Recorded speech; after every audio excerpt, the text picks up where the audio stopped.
Sunshine, baby. Sunshine. My sunshine. Monrovia girl. Monrovia girl. Monrovia girl. Monrovia girl. I love the way your beauty shine, so pure and so divine. Love the way your beauty shine. She touch my body, say they get fingers. She want my number, so I give her finger. She in love because I'm a singer.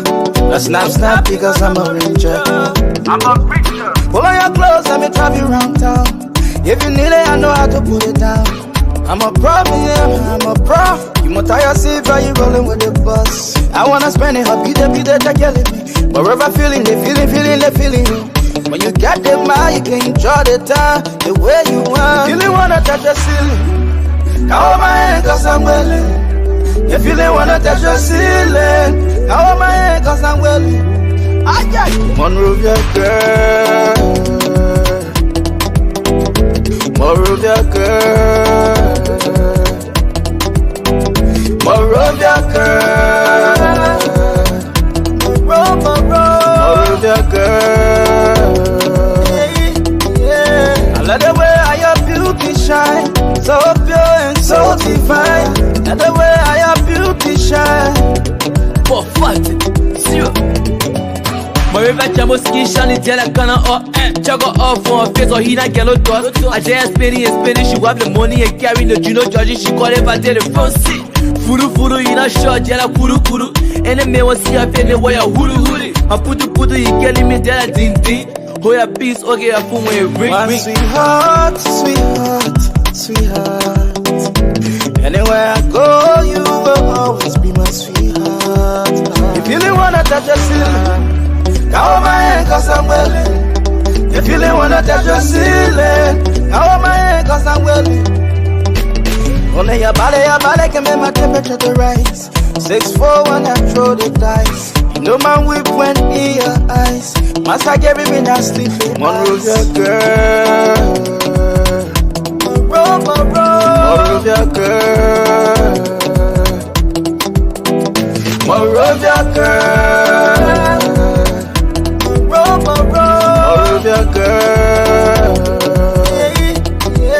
I love the way your beauty shine, so pure and so divine. Love the way your beauty shine. Love the way your beauty shine, so bright, so divine. Love the way your beauty shine. Whoa. You already know.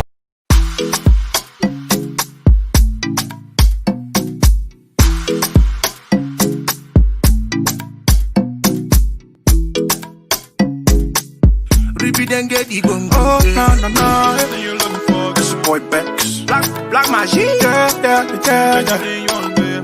Oh, man. It's like you never know tomorrow. Oh, no. This girl's in no trouble. L.I.B. baby. You can be my lady. Come ride with me now. Baby, can you ride me? Oh, man, take it easy like Sunday. Every day is a fun day. You give me love in the morning, give me love me in the evening. When I'm with you, I feel like I can't lose control. So just hold on to me, baby, don't you let go. Don't let go now. Hold on, baby, hold on. Don't let go. Hold on, my lady, hold on. Don't let go. You're my pen lover. Girl, you love me all day, love me all night. You're my pen rider.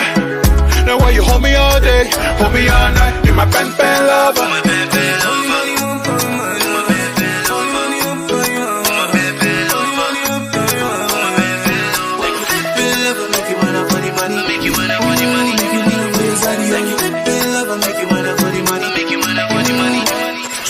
Baby, so mommy, check out your melody. Oh, yeah, Joe for me. Shall not tell nobody. Is it because of money? Nana is calling me, oh. She want to spend my rubber. Louis Vuitton, no Prada. Baby, slow down, make you no go fall down. Baby, will you come now? She wanna make love to you. Is it because of money? Nana is calling me, oh. She want to spend my rubber. Louis Vuitton, no Prada. Baby, hold on, baby, hold on, don't let go. Hold on, my lady, hold on, don't let go. You my pen lover, girl, you love me all day, love me all night. You my pen rider, know why you hold me all day, hold me all night. You my pen lover. for you love, girl, I fit to go a long time, I fight for your love. No matter what you do, you always be my boo. All I do is up for you. I travel the world back and forth for you. I don't need grace for you lately. I don't need grace for you, hey. Think about you lately.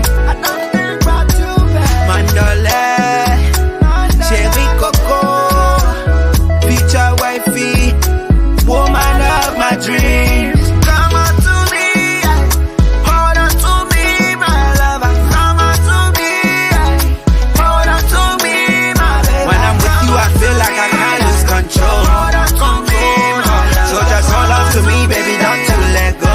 Don't you let go. Hold on, baby, hold on, don't let go. Hold on, my lady, hold on, don't let go. Love me all day, love me all night. You my pen rider. Know why you hold me all day, hold me all night. You my pen lover.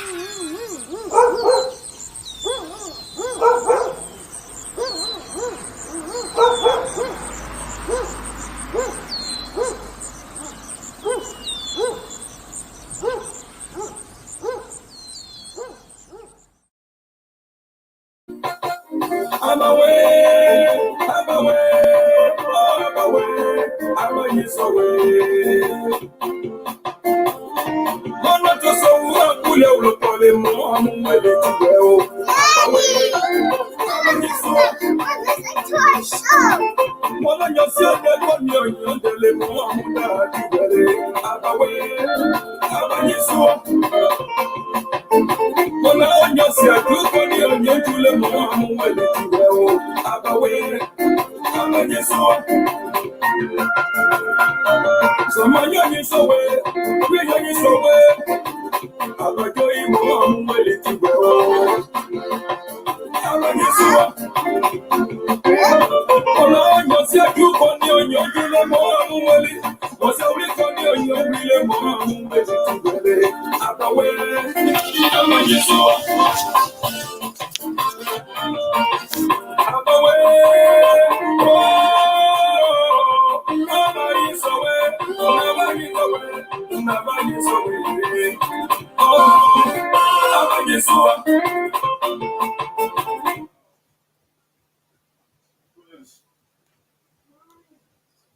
Now you know this is Aaron the Apostle. I'm back alive. I'm away, I'm a years away. One of those who will call him, I'm ready to go. I'm away, I'm a years away. One of your son, I'm away, I'm a years away. Mona on yourself, you can hear on your Julia Moore, I'm away, I'm a years away. Someone is away, you're is away. I'm a joy more, I'm ready to go. I'm a years away. Mona on yourself, you can hear on your Julia Moore, I'm ready. Was a week on your Julia Moore, I'm ready to go. I'm away. Share with your friends, guys. Share with your friends.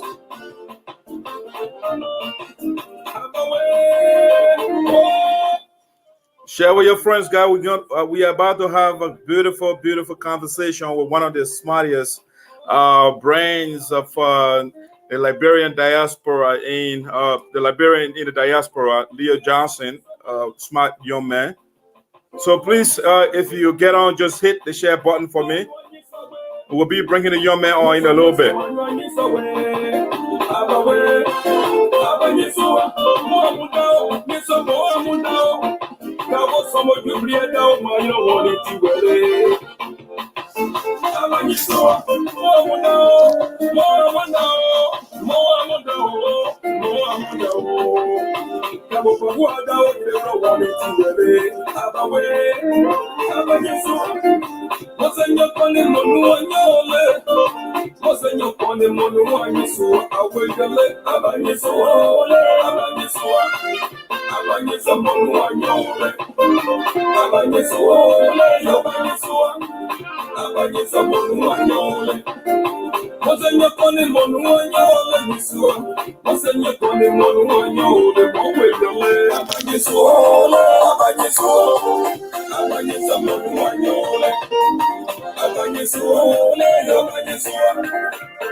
Share with your friends, guys. You can miss the conversation. You don't want to miss it.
Buddy made it.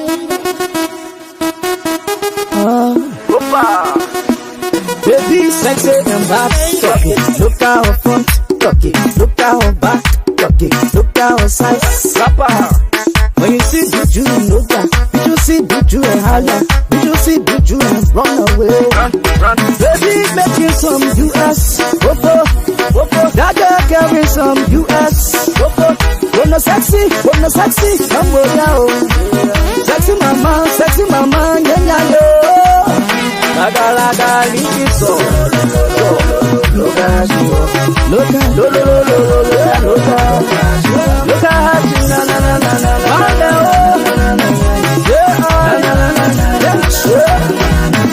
oh, back on your chest on you. Now you know this is Aaron the Apostle. I'm back alive. I'm away. I'm away.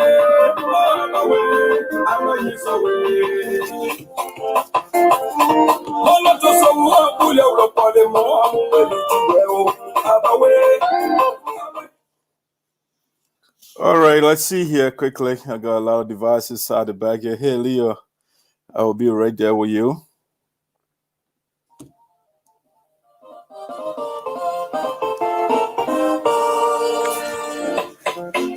Now you know this is Aaron the Apostle. I'm back alive. I'm away. I'm a years away.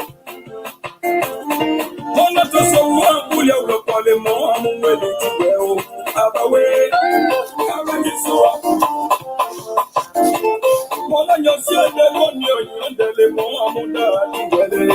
away. Abanyesua. Mona onyosia tukoni onyole mo. All right, ladies and gentlemen, welcome to the Voice of SINOE in the Diaspora with Dr. Osayapo, the Esoteric. We are coming to you live from Prospect Park, Pennsylvania, the United States of America. I'm pretty excited tonight to have a conversation with a bright young man in the diaspora. He is based in Canada, and Leo Johnson is the name. If you are a Facebook follower, he has a lot of discussion. He had a lot of discussion on Facebook, like focus on Liberia. He's been on a lot of platforms. And I've been following him on Facebook as well. I listen to him, very sharp, doing great things in Liberia. You're going to hear from him for himself. So I'm bringing a young man on tonight so that we can discuss a charity organization. I found out beyond the scene and following his videos, he has vast knowledge in that area. And for the local things, let's see, Leo, let me do something here quick for my background here. Let's see. All right, let's see. All right, perfect. All right, so let me do this quickly. I'll bring Leo on. Here. So I have the distinct honor to bring Leo on screen for you. Hey, Mr. Johnson, welcome aboard. Thank you, sir. Thank you. It's good to see you as well. Esoteric, finally. I know, right? It's been a while. We planned before and it didn't work out. I'm glad that you made the time to come and talk to me, man. I'm really happy about it. No, thank you. Thank you for having me. It's an honor to be on your platform as well. All right, so before we get started, I want to play this quick video after that, and we'll start a conversation. It was in 2006 when I landed on the shores of Canada, and I quickly realized as an unaccompanied minor that everything was set up to support families, and adults were relied upon to gather the information because it was assumed that the young people would be supported. And I quickly realized I was left out because arriving there without family, without any adult as a young child, I realized I didn't really have much to turn to, and that led me into a few things. The first thing it led me into, Canada is an incredibly diverse country, so I was able to identify people in my community who looked like me, spoke some of the languages that I spoke, and to connect with them. But something critical happened, and which I believe happens with a lot of migrant youth. I saw an opportunity for once in my life that I had something to offer. For anyone who's been a migrant youth on the run, especially in the refugee class, for many, many, many years in your life, you are only on the receiving end. People just gave you stuff all the time and you depend on them. And for once I felt like I had something I could offer. And that was using some of the resilience and skills that we learned on the refugee camp to help deal with some of the situations around the experiences of migrant youth in Canada. So what I did, it's a crazy idea. My second year in Canada, I said I'm going to start an organization because everybody I turned to help felt it was too difficult to tackle the problem. You had to go through many layers of government and ministries. So I said, okay, I'll just do it myself. And we started and focused exclusively on how, I like to call them newcomers. For some reason, I'm not too comfortable using the term migrant just because of all of the politics around it. So I like to call them newcomers. Our emphasis was focused on how newcomers, young newcomers, were integrating and what skill sets and strength and experiences they were bringing. And in that process, we learned a few things. And the first thing we learned was education upskilling.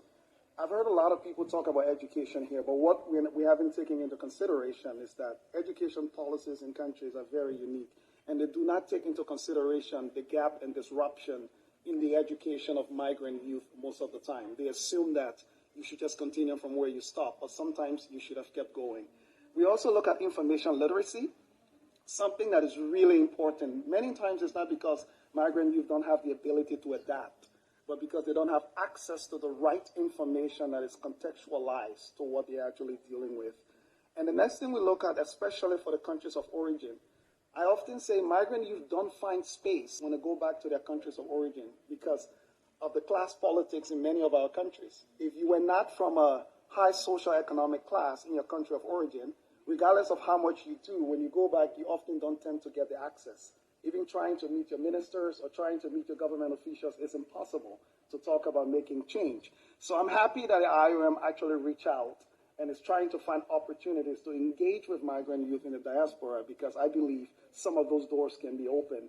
I also want to encourage member states that when they come to these conferences and when you come to the diaspora, finding unique opportunities to connect with their diaspora, especially of young people who have come here regardless of their social class, regardless of their last names, and regardless of which families they come from, looking for unique opportunities to cultivate some of that talent that exists in the diaspora.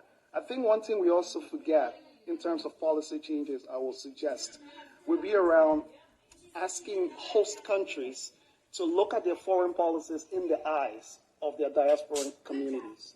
Most often we are implementing foreign policies in these countries where we have a lot of diaspora youth from, exclusive of them. We are not involving them, when the truth is, it's a unique opportunity to drive smart foreign policy goals when we can cultivate the diaspora of the very countries around the world that we are trying to support using diaspora and youth. So my advice, and in terms of what we've learned over the last 10 years, has actually led me to going back to my own country of Liberia and spearheading a project that's estimated at $2 million, building a learning center that will house the first public library in the country. I couldn't find anybody to give me money, so I decided I would raise the money myself if nobody's going to give it to me.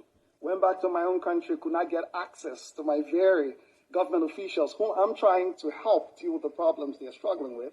So I decided I would force the agenda and I wouldn't stop. It took 7 years for me to get to talk to the right people to get this project going. So as an example, I will hope host countries can use some of the influence they have in those local countries to open doors and open opportunities for young people who are already out there finding the resources and the means to bring change back home. Yeah, Leo, that video I just thought it was poignant. It was very substantive. I just thought to play it. And your project, which I think I want you to talk about a little bit before we get the ball rolling here. But one more video, I think it's like 2 minutes. I wanted people to know the kind of work you are doing. Let me see something here. It's hard to imagine not having easy access to books, but in Liberia, even a single book is often out of reach. And the country has no libraries. Neil Coxell tells us how a man from Hamilton is trying to change that. For decades, that was the soundtrack to life in Liberia, the life Leo Johnson fled for Canada. He remembers the awe of stepping into McMaster University's library as a student. I was scared because at first I was like, you just pick it up and nobody asks you a question. I just couldn't get over it. You felt guilty? Even after I graduated from university. That guilt fueled him to fulfill a promise he made at the refugee camp: build Liberians a library, bring books back to a country ripped bare by war. That's what's so exciting about this place. Roger Trull is helping Johnson raise $2 million to build the Liberian Learning Center. It's hard as Canadians to even imagine a country without a library. The center will be built just outside the capital, Monrovia. City officials have donated the land. In a district where we live, where we want to build this library, there are about 131,000 students without a reading room. Matthew Green says he saw how books are now a black market commodity on his first trip to the country, and now knows the power of having a place to learn. That's where the ideas happen, and I think that's where the transformation in the country can happen. 10 consecutive years of peace.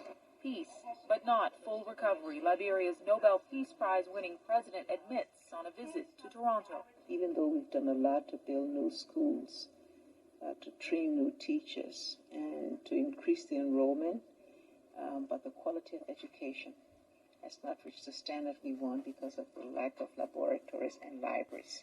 And there are allegations of lingering corruption in Liberia, but the team behind the center is adamant the troubles of the past won't stall their plans. We're asking Canadians to share what we have in so much abundance to places in the world where it's non-existent.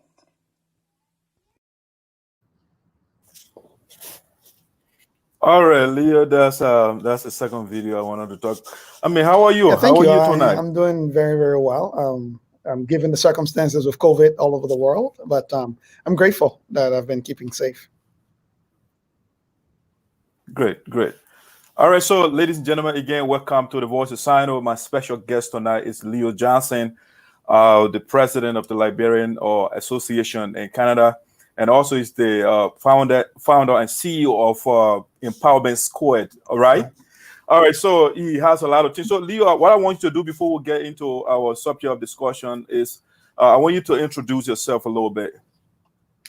My name is Leo Nopolu Johnson. I'm a son of Lofa in Bon County. I'm split in between both. My parents hail from Lofa on the Pele side, but then my mom went to school in Bon County where she had me give birth to me in a place called Jowat. Those from Bon County will understand where Jota is, deep in Bon County. So I share both counties, but I'm also a Liberian who lived most of my life in the Painesville area, sold kerosene, buckwheat wheat by cup, rice by cup, plastic bag, the weather market, you name it, in Go by Chop market. That was our stomping ground. Early education went to the Sinkinzito Catholic School, the Painesville Christian Assembly, and then the SDH school as well, prior to my exit from Liberia. Lived in Cote d'Ivoire for about 4.5 years when the war started in 2002. Fled, went to Ghana on the Buduburam refugee camp, where I lived for another 4.5 years prior to immigrating to Canada now. And I've spent quite some time here. I've done my university studies here at McMaster University, and over the last 10 years have been back in Liberia consistently trying to find opportunities to make our country different. And I'm, like you rightly mentioned, my first year, just completing my first year as president of the Liberian Association of Canada, which is the umbrella Liberian Community Association here in Canada. I'm also the executive director and founder of Empowerment Squared, which is a Canadian charity. And I'm also one of the 2019 United Nations Fellow for the fellowship, the UN Fellowship for the International Decade for People of African Descent. That is impressive. I don't know. I wish we can switch position right now. Wonderful, man. Wonderful. I'm impressed, man. Thanks for the wonderful job you are doing out there. Thank you. And I'm very honored to be here. Thanks for inviting me on. All right. So, Leo, our topic of discussion tonight, you spoke of Empowerment Square. I'm quite inspired by that. I think that's one of the reasons why I thought to bring you on to educate us. I'm also part of an organization here in the U.S. Called the United Support Association in Americas. I was once the national publicity chairman, and later on I left, and the local chapter in Pennsylvania, I'm the secretary general for the chapter here. And I just thought, the organization has a potential. But apparently we are not getting certain right. So I just thought, since you are in that area and you have vast knowledge, I wouldn't say same, based on what I've heard from you and your activities, your YouTube videos and stuff that I've been following. So I just brought you on tonight to educate a little bit. So the first thing that I want us to start with is to start with the World Charity or non-for-profit organization. I want you to put it in context for us. Yeah. So it's very interesting. First of all, I often say, we must understand, first of all, where we come from before I even tackle your comment. We come from a very informal society in Liberia in many ways. And we've been used to being informal for a long time. And many a times as a result of that, we tend to do everything in that format of being informal. But let's look at the word charity, nonprofit. People use them interchangeably. Sometimes they mean the same thing, and sometimes they don't mean the same thing, depending on where you are. So I will use Canada, for example, and even the US. When we say nonprofit in Canada, under the Canadian jurisdiction, we're talking about an organization that is involved in charitable activities, but does not have a status for issuing tax receipts or giving tax breaks to donors. That's a registered nonprofit corporation. When we say a registered charity, that's a higher level. These are organizations that are able to give tax breaks. So what tax deduct receipts mean is, as a charity, when people donate money to you, you can issue them receipts that can allow them to have that money, portion of it refunded to them when they go to do their taxes at the end of the year. However, when it comes to the global understanding of it, nonprofits are the organization that engage in charitable activities. right? So as a result of that, people tend to use it interchangeably and say, oh, they're charities as well. But charity actually refers to the activities of a nonprofit, rather than charity in and of itself being referring to the organization. Most often, charity is really the activities that a nonprofit is involved with, and a nonprofit is the institution itself that carries out the charitable activities from a point of view of not earning profits for individual benefit. Okay, great. All right. All right. So I tried to find out where to actually focus the discussion, but so then another thing I wanted to start with, since you are giving some basic distinction between non-for-profit and charitable organization, what is the purpose of those things, those two organizations? That is a very good point. And I think this is where a lot of people get it wrong, because I mean, a lot of us have ambitions of what we want to do in the community, right? And many people think is the best way to go is to start a charity. Some people even call it a foundation, right? Again, there's a confusion with foundations there. Foundations are supposed to be organizations that do give out money most of the time. Foundations are also can be charitable organizations, right? They give out money for charitable purposes, but they themselves quite often are not involved in the implementation of the activities. They are more involved with mobilizing resources, identifying organizations that are on the front lines, and then they would grant. You will hear, oh, this foundation gave this grant, or this foundation donated. Foundations in a typical sense are really organizations that do mobilize resources to support organizations that are involved in charitable activities. Some foundations will also support for-profit organizations, will support businesses depending on what they want to actually do. And they're often set up by wealthy people, sometimes wealthy corporations, sometimes great fundraisers that may not be wealthy themselves, but are able to mobilize resources to support things. But let me get down to your actual question. And I think your context was about, you said in terms of, I didn't get it. Can you remind me what the actual question was? Yeah, the purpose of, yeah. So the purpose of nonprofit can vary. One of them can be to help solve a particular problem or a particular issue, social challenge within a community, within a country, within a geographic region, or worldwide, right? There are charities you hear or nonprofits you hear that are international nonprofits, and there are some that are local. There are some that are more general, right? And there are some that are more niche specific in terms of dealing with certain issues. The purposes of nonprofit has been set up by most government as a conduit through which citizens can directly tackle social issues within their community without necessarily going through governmental or for-profit conduits. That gives citizens more authority, more ability. You can choose to decide where to donate your money if you want to donate it.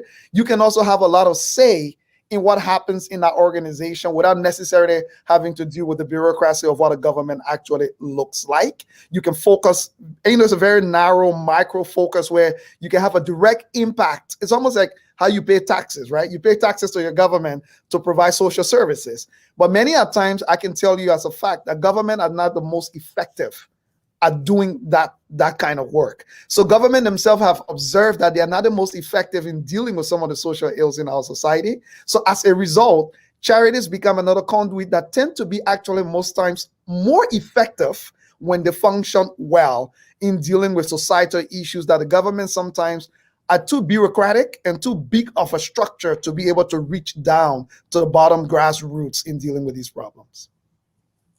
Okay, so Leo, yes, my team will have a lot of.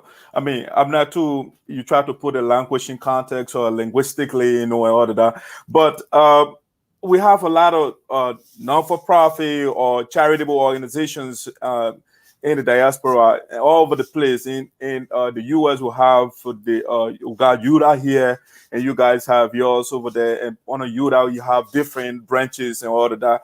Leo, where are we getting it wrong? What is happening? There are key things here, and I will say what the key things are. Number one, we don't fully understand many times why we set up these organizations. We are not clear, right? We say vague things that, oh, we want to set up an organization to support the Liberian community, right? What does that mean? That can mean a whole lot of different things, right? That can mean getting involved in political activities.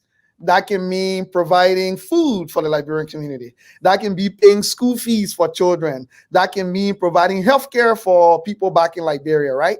And any organization that is set up or any intent that is set up in such a vague way is bound to fail because there is not a sharp focus. That's the reason why you find most Liberian organizations today, they are doing healthcare. Tomorrow, they are doing education. Next day, they are doing fundraising drive. Another day, they are doing beauty contests. Another day. So you're chasing everything all over the place. It's almost like I like to equate it to a business. When you decide to set up a business, the reason they force you into creating a business plan is because they want you to be absolutely clear as to what you hope to achieve. That's one. Number two, we do not do a good job at evaluating SMART goals as to whether we are capable of doing the things we say we want to do. It's one thing to dream. I often say you can have your dreams and your goals. Those are two different things. Your dreams are the things you really wish to become, even though you realize that currently you don't have the ability or the capacity to be. But you hope that one day God will help you and bring somebody your way or give you the capacity. That's your dream. Your SMART goals are those goals that you are able to achieve with what you have now, with the capacities that you do have currently that you can use to achieve those goals. So where we're getting it wrong with most Liberian organizations, number one, we are vague, we are not clear, and many at times we do not have goals. We are just working based on whatever the hottest problem is in the community. And then we don't measure also. And one of the things I talk about measurement is governance. I was talking about being informal, right? When you move to a Liberian community, usually the first 20 people that get there, they start meeting and having conversation. And they're like, you know what, my man, we all from Lofa County together. Let's set up the Lofa County Association. Oh, my man, send man are the oldest man, know everything here. We made a man the chairman. And it continues like that until the community becomes 500 people. But we still continue on these informal operations instead of getting to a place of saying, okay, now that we started informally, now that our population have increased, we need to be very formal about setting this up in a governance structure. First of all, the person we have leading, are they competent and qualified? Liberians are usually afraid to do that because you might upset the person. People are like, oh, that person sacrificed. That man sacrificed so long for the organization. Why they will kick him out? That's one of the biggest challenges we have. We are putting people in positions to lead that have absolute no competence in understanding what they're supposed to do. That doesn't mean they're bad people. Many a times they are well-intentioned, good people, but the highway to hell is paved with good intentions. Good intentions is not enough. You need competence and you need qualifications to be able to set up a nonprofit. So for me, governance is number one. Our informal way of operation is number two. And then our lack of accountability. These things are tied in. If you don't have a strong governance in any organization, there is no accountability as a result of that. I mean, we can go on and on, but those are some of the high-level key ones. And then two, we set the wrong expectations. Simple. Liberians will set up an organization and set a goal that will never be achieved until the organization lifespan ends. That is not practical. In any organization, you need to set three kinds of goals. Your short-term immediate goals, your medium-term goals, and your long-term goals. Your short-term immediate goals have to be measurable within a time frame and within certain deliverables. So your short-term goals, usually people make them over a year. If you set up an organization to say, our goal for this year is to recruit 500 members, and that is our goal for the year. December 31st, you should conduct an evaluation. Did we achieve the recruitment of 100 members or 500 members? If we achieve it, we were successful. If we did not achieve it, we failed. And if we fail, we have to go back to the drawing board and set strategic plans that are practical with our ideas and our resources and our capacities. Wow. But Leo, yeah, you use some words here, competent, and you talk about qualification. So when you say competence, what are you talking about? What exactly is that? And qualification, I mean, put it in context for us. I mean, do you have to have a PhD or what is that you're talking about? So it has nothing to do with your academic credentials, right? Because we got some very uneducated PhDs. Let's be very frank about that. So it has zero correlation. Again, your academic credentials may help. Let me say it doesn't have any correlation because depending on what you study, you may have a certain expertise in a certain area. But let me talk about qualification. And let me talk about the most troubling one, which is often the leader or the president, like we like to say it, right? To the extent where even in Liberia, to be president, there is really no qualification. It's just age. There is really no proper qualification to be a leader. But let's understand what is the responsibility of a leader when you set up your organization. The one thing you want to be clear about, who is qualified to become president? not based on their academic credentials, based on their experience, based on their capacity, and based on their track record. Now, let me dissect these three things. Number one, experience, right? The reason we ask people for their resumes, to be honest, not to just see how many degrees you got. There's a reason why your resume got sections. It wants to know your professional experience, and it wants to know your qualifications or your academic qualifications, but it also wants to know all of the other things that you've been involved with that are highlights of your career. That people make decisions to hire based on that. Another thing also people want to look at also when they have your resume, they don't just make a decision and say, oh, because this person's resume is so amazing, we'll just hire them. No, they mandate an interview where you now have to come and prove that the things that are written on this paper, you can clearly defend them and it makes sense for us to hire you. In the Liberian community, we don't do that. We don't set minimum standards, and these standards will be different for every organization. So I'm not here to give you a recipe of what to put in place. You look at your organization and you set the goals. That's why we have to do it the other way around. If your goal is for your organization to raise $500,000 in 2 years, right? And you're looking for a leader of the organization, that leader has to have some type of fundraising expertise. That leader has to have the ability to conduct meetings. That leader needs to know how to chair a meeting. That leader needs to know how to mobilize people.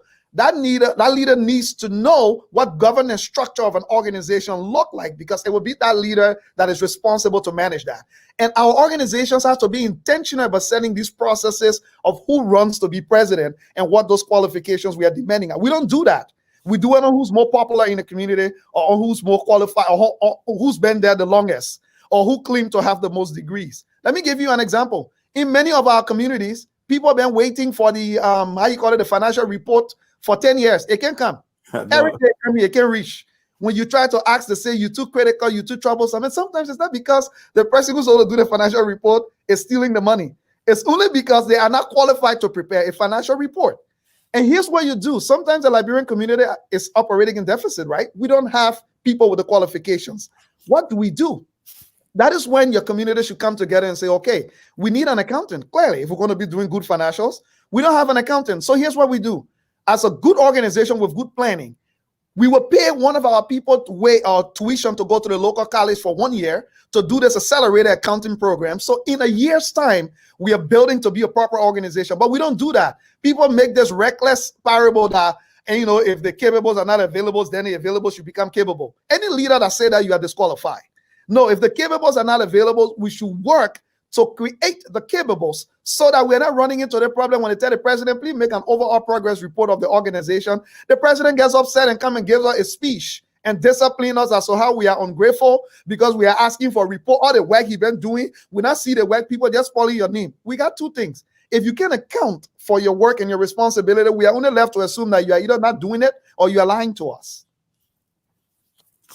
Wow. Okay, ladies and gentlemen, you are on the Voice of SINOE in the Diaspora. Special guest tonight is the president of the Liberian Association of Canada. That's Leo Johnson. He is bringing, as the late Mama D would say, bringing sense to the discussion.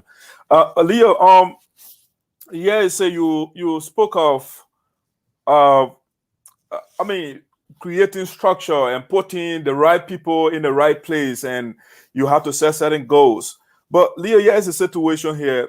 Our organizations here, they are more so members based, so the members, their contribution, and that's how we find out stuff and stuff like that.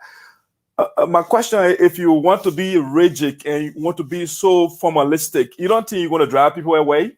And let me say it to you today, you should, even if it means you drive people away.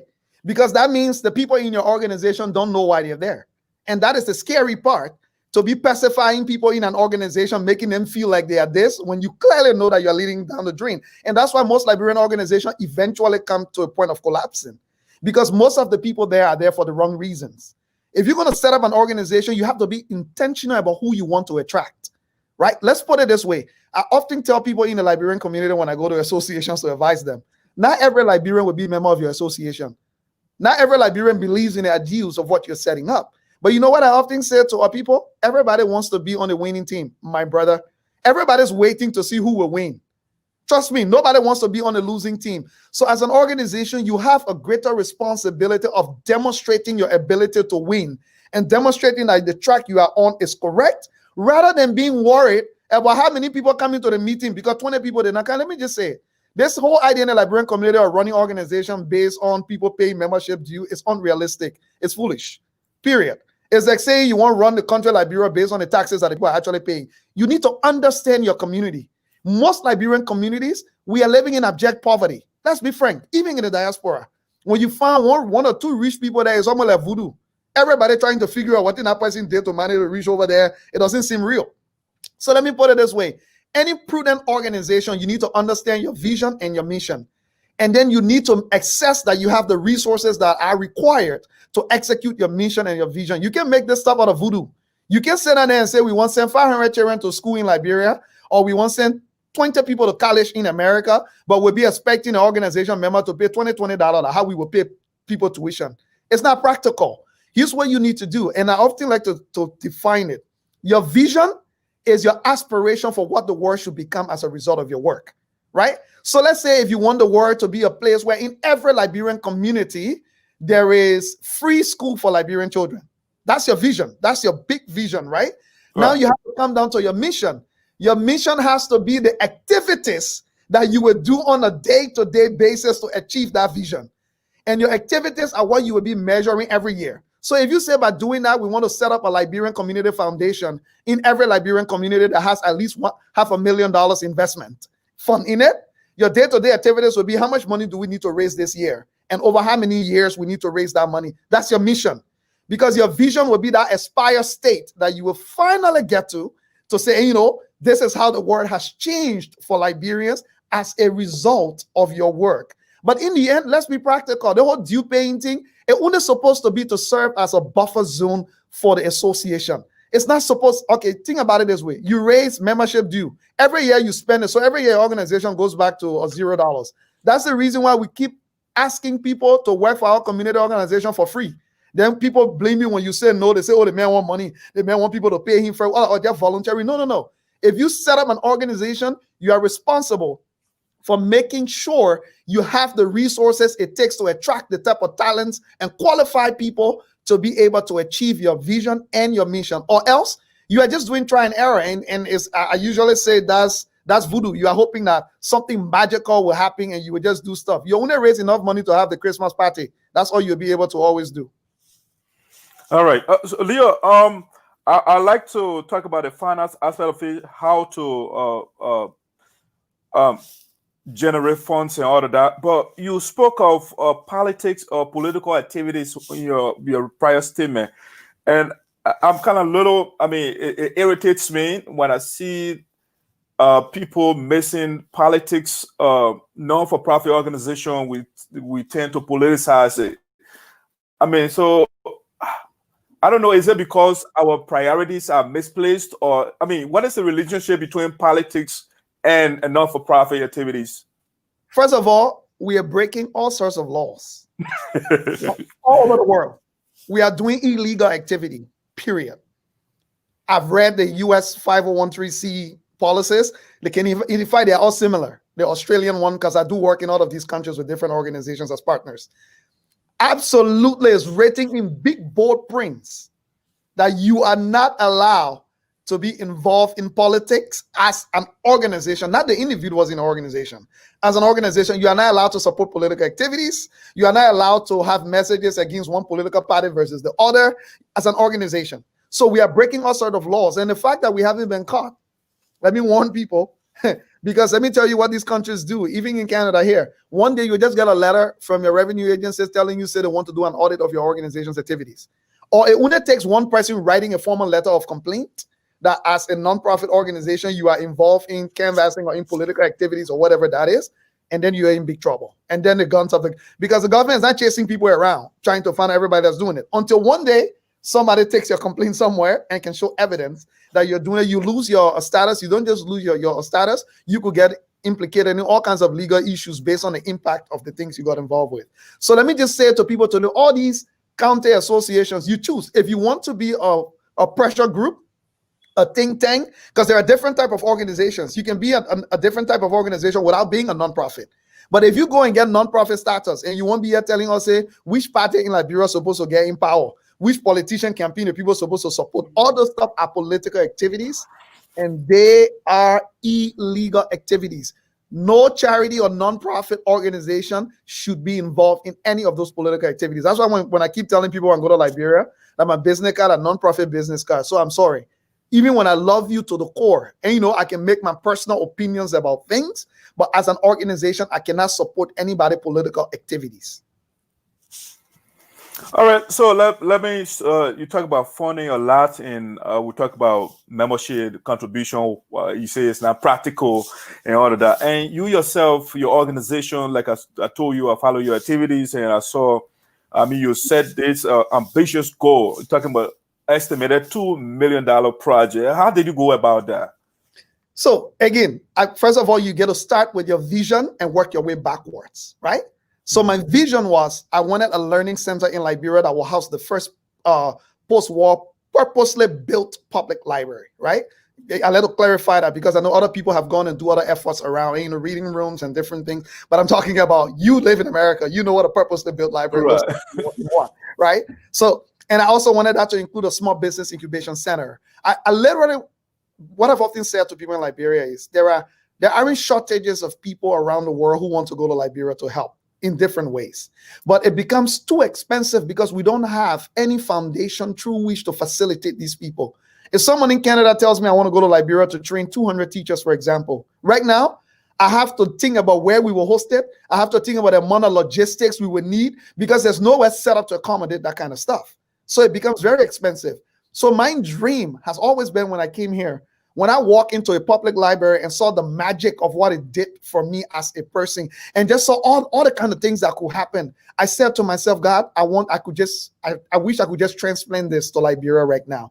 And that was my dream. So that became the vision, right? The vision became having a learning center in Liberia, state-of-the-art facility that can do this sort of stuff. Now I had to figure out my mission. How do I get to that vision? And the first thing I had to figure out was I needed research and data.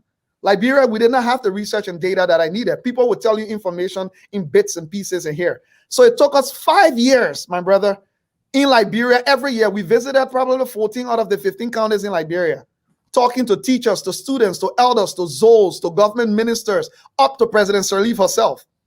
And, you know, learning about what kind of data we needed to understand the landscape in Liberia. I have a document here right now that can tell you almost every single organization in Liberia that's involved with anything education.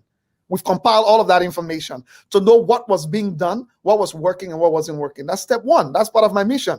Now I had this data. I felt confident enough I could create a practical project to accomplish this big vision that I had.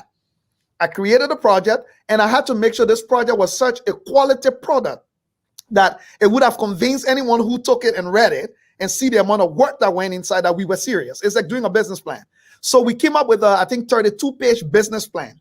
Besides the research, which was thousands of pages, we drill it down to a 32-page business plan to make the case as to why this was not just help for Liberia or building a learning center, but this was an experiment to understand how you create this type of projects in low resource settings like Liberia. Now think about the big vision.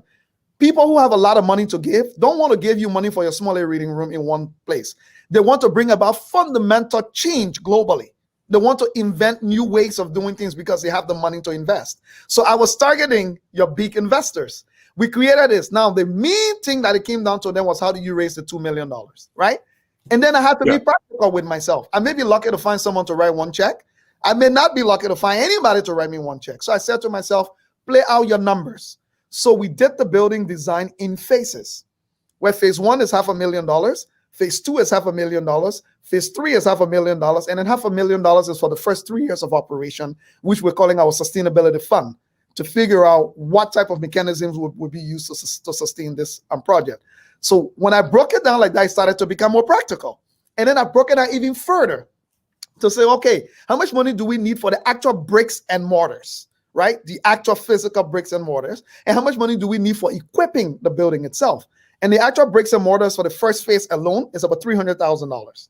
And equipping the building itself is another $200,000. Now, the numbers are becoming more and more practical. So I said to myself, okay, $300,000. Here is it. If I get 1,000 people to give me $300 each, that's $300,000, right? Again, Right. being very practical with yourself. As much as you are aiming for the stars, you got to be practical with what you're doing every day. So I set up those numbers. But because my case was so compelling, the level of research, the amount of expertise, and just so you know, I managed to convince McMaster University, which is one of the top 75 in the world, to second their research department to help us take this stuff apart to build the case for this. We brought in all type of advisors, fundraisers, librarians. In fact, we form an official partnership with the public library system here now to help us take this apart as to what this will actually look like. And guess what? When we launched our fundraising, the first major donation that came in, you know how much it came in at? No. $100,000. Just like that. So as I speak to you, we are a little over $500,000 already in the bank. So we are able to build, and the way we design the project, we can finish the entire first phase and it will be operational while we get on the next phase. So here's another thing we did. We broke the building down also into rooms. So I have a lot of Liberians now sponsoring rooms. There's a particular room in the building that you can sponsor at $10,000 and pay it over the period of 1 year. There's another room that's for $5,000. You can pay it over the period of 1 year, 12 months, right? So we structured it in a way where it's like a fail-safe system. But again, you need a dexterity, you need the ability, you need the experience of how these things work to be able to engage it. And that's why I talk about competence, my brother. So if I sit here and say, oh, it's depending on my Liberian community to pay their dues for us to go build a $2 million project. But let me say this. Those of us who are doing nonprofit activities in Liberia, let me admonish all of us. Let's stop doing this quick impact projects. They're not wartime here anymore. We need to start setting the standards that when your American friend comes to you and say, I want to join you to come to Liberia to do something, the example you will show him or her will make them know that, okay, these people are serious. If I'm going to do something here, I better get my acts together and do it seriously. But if we keep doing things that we are doing a wartime quick impact projects, what do you expect our donors and our friends to actually do? They will just come and do the same thing because it's easy to do. Wow. Okay. If you're joining the platform again, this is Leo Johnson, founder of Empowerment Squared, and also the president of the Liberian in Canada. All right. So if you have a question or if you want to interact with Leo, I have a number at the bottom of the screen, the crawler. You see the number there. At least when you are in the US, I don't know about whether you can call for Canada straight here. Canada too, yeah. Okay, good. So if you have a question for Leo, please do so. Let's talk to Leo. Leo has a lot. I just want to add a very important point for my Liberian community. Those of us who people have entrusted in leadership, whether we are competent, qualified or not, because sometimes it's by pure happenstance, sometimes it's by divine intervention that people stumble on leadership, right? Yeah. Let's be humble. Let's stop lying to ourselves that we can do the things that we can. If they ask me if I become the leader of the Liberian community, I realize that a report writing and I'm my era and do some before. I should be able to mobilize my community to say, you know what? I'm grateful for this appointment or this position as being the president, but we have a problem. I'm not good at writing the report. So here's what we do. Why not we find somebody in our community who can support the president with preparing the reports? Or if we don't have anybody, let's go outside and make it a teachable moment for somebody to come and help us, teach us so that we can start to learn these things, right? Think about it. If you are a financial guy, you know nothing about accounting, humble yourself. Let's stop this arrogance. As leaders, our job is not to do. Our job is to inspire and attract the best talents within our community and around us, to put them to work, to inspire them every day to give the best to their community and provide the vision that they can follow. The word arrogance is a key word. And that's why I've been people that I have conversation with, and that's why I noticed in our community or even in Liberia, people when they have little education, they think they know it all. They don't listen. Oh, that other man doesn't know anything. All right, but Leo, there was something you said about leadership. Is it a good idea to introduce, election in a non-political organization? Yes, it is a very good idea. Democratic processes in non-political organizations are great. But here is the thing. 90% of the time, the people who are in charge of doing it are not competent. They don't know what they're doing. Because election processes are very, very critical processes. Making a mistake can destroy everything. Not doing it properly can destroy everything. So instead of prematurely introducing elections, build the capacity to do it properly. It's like anything. If you're going to do it, you don't do it well, you might as well don't do it at all. I watch most of these elections that actually happen, And you look at it and you laugh. And the problem is not from the people. People like to blame the people. Oh, Liberian people get problem. No, it's because people are not correct in the first place. Okay, Leah, I think I got a call coming in here. Let's see. Hello, you're on the Voice of Sound. Who's this? This is Dr. Kula calling from Atlanta, Georgia. How you doing, sir? Welcome aboard. Thank you. I'm doing good. Leo, it's always great to see you on these platforms. From the time I saw Leo on Focus on Liberia, I've always loved to follow him. He's one of those gems and jewels that we have that Liberia needs to really take advantage of. I would definitely want to connect you with a friend of mine, a relative of mine that's trying to build a library in Bone County. I think you could give them some great ideas on how to move forward. But I really enjoy what you're saying about our organizations and how they should tap into people that can help us do things that we're not able to do for ourselves. If a lot of people could look at things the way you look at it, I think we will be more efficient and effective. I think the Liberian government also needs to look into some of the things you do, my brother. So keep on doing what you're doing. Thank you very much. Appreciate it. All right, Dr. Kula, thank you very much. Thank you.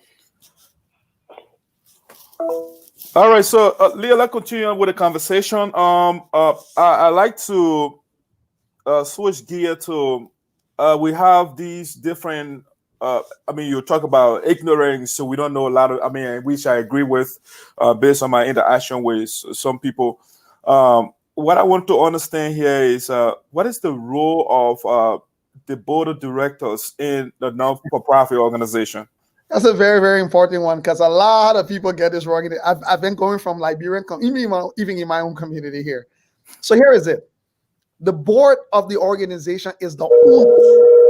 I know you got to talk. Yeah, another person calling here. Hello, this is Voice Inside. Who is this? Hello, how you doing, sir? How you doing, sir? Yeah, I'm doing good. Once again, I'm Abraham Colley, calling from Houston. Okay, welcome aboard.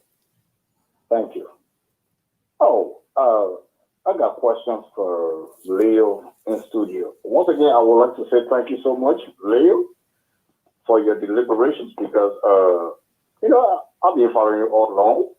And I found out from the time I've been following you, I have found out that you're such a profound person and then you understand what you do and you understand what you always talk about. Here's the question that I got for you. If you're in the Liberian organization, you rightly say something, and then that's why I'm making you to ask you a question now, because you said something about my experience. Like you're in the organization, but you try to observe what is happening within the organization that is not right, and then you're trying to be a little smarter than to discover those things, and then trying to bring it on board, and people, start to board at you and start to look at you different, like, oh yeah, you try to be like this.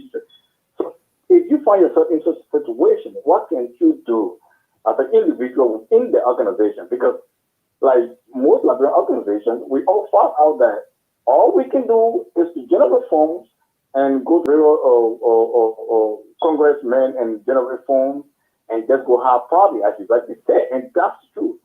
It's my own experience that I have experienced over the years, and where I always frown about that. Okay, but I'm an individual. So what can I do in such a situation that I face with? Thank you, and that's a very, very important question because in our community, people have developed this very effective tactic. Where hold on a second, Leo. Hold on. Hello. Hello. Hey, Madison. Yeah. You want to hold on a second, please? Leo, you want to address that question, and then I'll bring the next person on.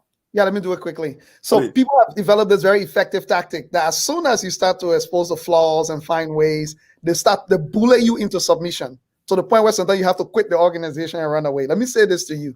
Consistency is key. When I became president for the Liberian Association in Canada, there's been 3 articles written in Liberia about me that I stole. People manufacture things and wrote it in the Daily Observer. In Canada here itself, people decided to set out to split the organization. And you know what I told them? I said performance is the best response to criticism. Because the moment you dress back, the moment you pull back and say that Liberian people think, let me just leave it, you've literally legitimized the bullies. But let me tell you one thing. I tell the people, those of us in the diaspora, we're not here for short term. We're here for long. So if somebody lie on you or deceive the people, it's the matter of time that the deception will come out. You need to start preparing yourself by being consistent as being the one that people will turn to. Because it's only a matter of time that things will fall apart. But if you yourself become inconsistent, become angry, because sometimes we ourselves get arrogant. Those of us that want to bring about the change, we get arrogant because people are not listening to us. We get arrogant because people are not following us. Your number one role as a leader in bringing change is conviction. So part of your job, if the leadership is bullying you and not giving you the chance, you need to be humble, you need to be civil, you need to be engaging and be tactical about how you are convincing more people within the organization to start to see things differently, including showing them examples, including bringing people on board. And it may not work from the beginning, but trust me, when things start to fall apart and the center cannot hold, they will start to look for somebody somewhere. And that's where, even if the leadership does not recognize you, other people will say, Leo said this thing, yo. Or other people will say, Abraham said this thing, yo. But nobody listened to him. Then you get your chance to show people what change looks like. But be careful. Don't just criticize. You should have some practical options as to what you can implement to change the situation. Okay, caller 1987, you still there? Hello? Caller number 1987, last number. Are you still there? Yes. Oh no, I think that person is still not talk. I just want to make sure that he's good before I bring you on. Caller number, the last phone number, 1987. Are you still there? Yes. All right. You have follow-up question or something else to say to Leo before I bring the next person on? Oh yeah. I was trying to ask the questions. I was trying to ask Leo question. I don't know whether he captured the question. Yeah, you did answer the question. Sorry that you couldn't hear me because I'm using the headphones. Oh, okay. All right. Maybe I did not really, got the answer of the question. But however, I just want to say thank you so much for you giving me the opportunity, to express on your show. Thank you so much. Okay, so let me bring the next quarter here. 7415. What's your name again? Hello? Yeah, what's your name again? My name is Jessica. Oh, Jessica, how are you? Welcome aboard. What's your take? What's my what? Oh, so, I'm on the show. I thought you were calling to ask a question. No, I'm calling because you were supposed to tomorrow morning you're supposed to be assigned to go to Horton, and I'm telling you to go to High Springs for 7 to 3. Vibrate. Okay, all right, okay. End call button. All right. Double tap to activate. Yeah, Leo, sorry about that. I think somebody yeah, it's mine. Yeah. Yeah. Try to get this done. All right, so let's get to our topic here. At least the country the participant. Oh, come on. All right, perfect. So my question was with the function of the board of directors in a non-for-profit organization. You want to tackle that, please? Yeah. So the board is the most important organ in any organization. And that is the reason why it is so important to critically choose your board members. Most Liberian associations, when they read it, the older person in the community, they wasn't been here for long, so they should be on the board. No. So for example, I'll give you in my organization what we do. We have a board metrics. And what that means is we have very specific skill sets that needs to be sitting on the board, right? So we have metrics like we need an accountant. We need a qualified accountant with good reputation. We need a qualified lawyer with good reputation. We need someone who is an executive director. We need someone who is an educator with good background and understanding of the educational sector. We need someone with governance experience, overall governance experience. So it goes on and on. And I can tell you basically on our board, the metrics is we align it with the various positions within the organizations and the crucial things that we need. Because what your board does, your board has something called the fiduciary responsibility of the organization. It is your board that can shut down the organization. Your fiduciary responsibility means making sure the organization has the resources it requires to execute its mission. So many people sit on boards in organization, they don't even contribute. They don't know what the organization can do. They come to a meeting, they make big decisions, they pack their bags and go. My board has to ensure that we have the annual budget. If my budget is $1.2 million, it is the board's responsibility to make sure all of the tools and mechanisms are in place for us to get a $1.2 million to execute our mission and our goals for the year. So the board is the most important part. When the organization gets sued, you know who goes to court? It's the board. It's not me. I don't go to court. My name is not there. It is the board members that will get dragged to court if the organization gets sued. That is the reason why an organization will be damaged, destroyed, or will thrive based on its board, because the board will have the guts and the audacity to fire the ED or the president when they're not doing a good job, because the board understands that its responsibility to the organization is to create that enabling environment that the organization thrives and make sure it attracts the right talents that it needs. But most board members don't even know why they're there. They think they're just supposed to come. When they tell them this, they agree or they disagree. No, the board actually sets the strategic direction of the organization. The board is the one that decides that this year we will only support 10 people. And then the ED or the president recommends, right? The president can come and say, based on everything we've seen, here's where I think we need to go to get things done or whatever. But because the board has the competence to evaluate it, the board can look at it and be like, you know what, Mr. ED or Madam ED or Madam President, this looks great, but honestly, based on where we are as an organization, we don't think this is the right time, and here's why. Or we don't think we have the capacity to do this, and here's why. It is the president's job to continuously re-strategize to convince the board that this should be done or a particular direction should be followed. Okay. All right, so, but Leo, here's the issue. You said the board can fire the president, right? But how is it that the president will be elected by the people and then the board has the power to fire the president? All right. So these are two different scenarios, right? One scenario, speaking from my perception as an executive director, where I get hired. So I can be hired and fired. But let's also go to democratic institutions, right?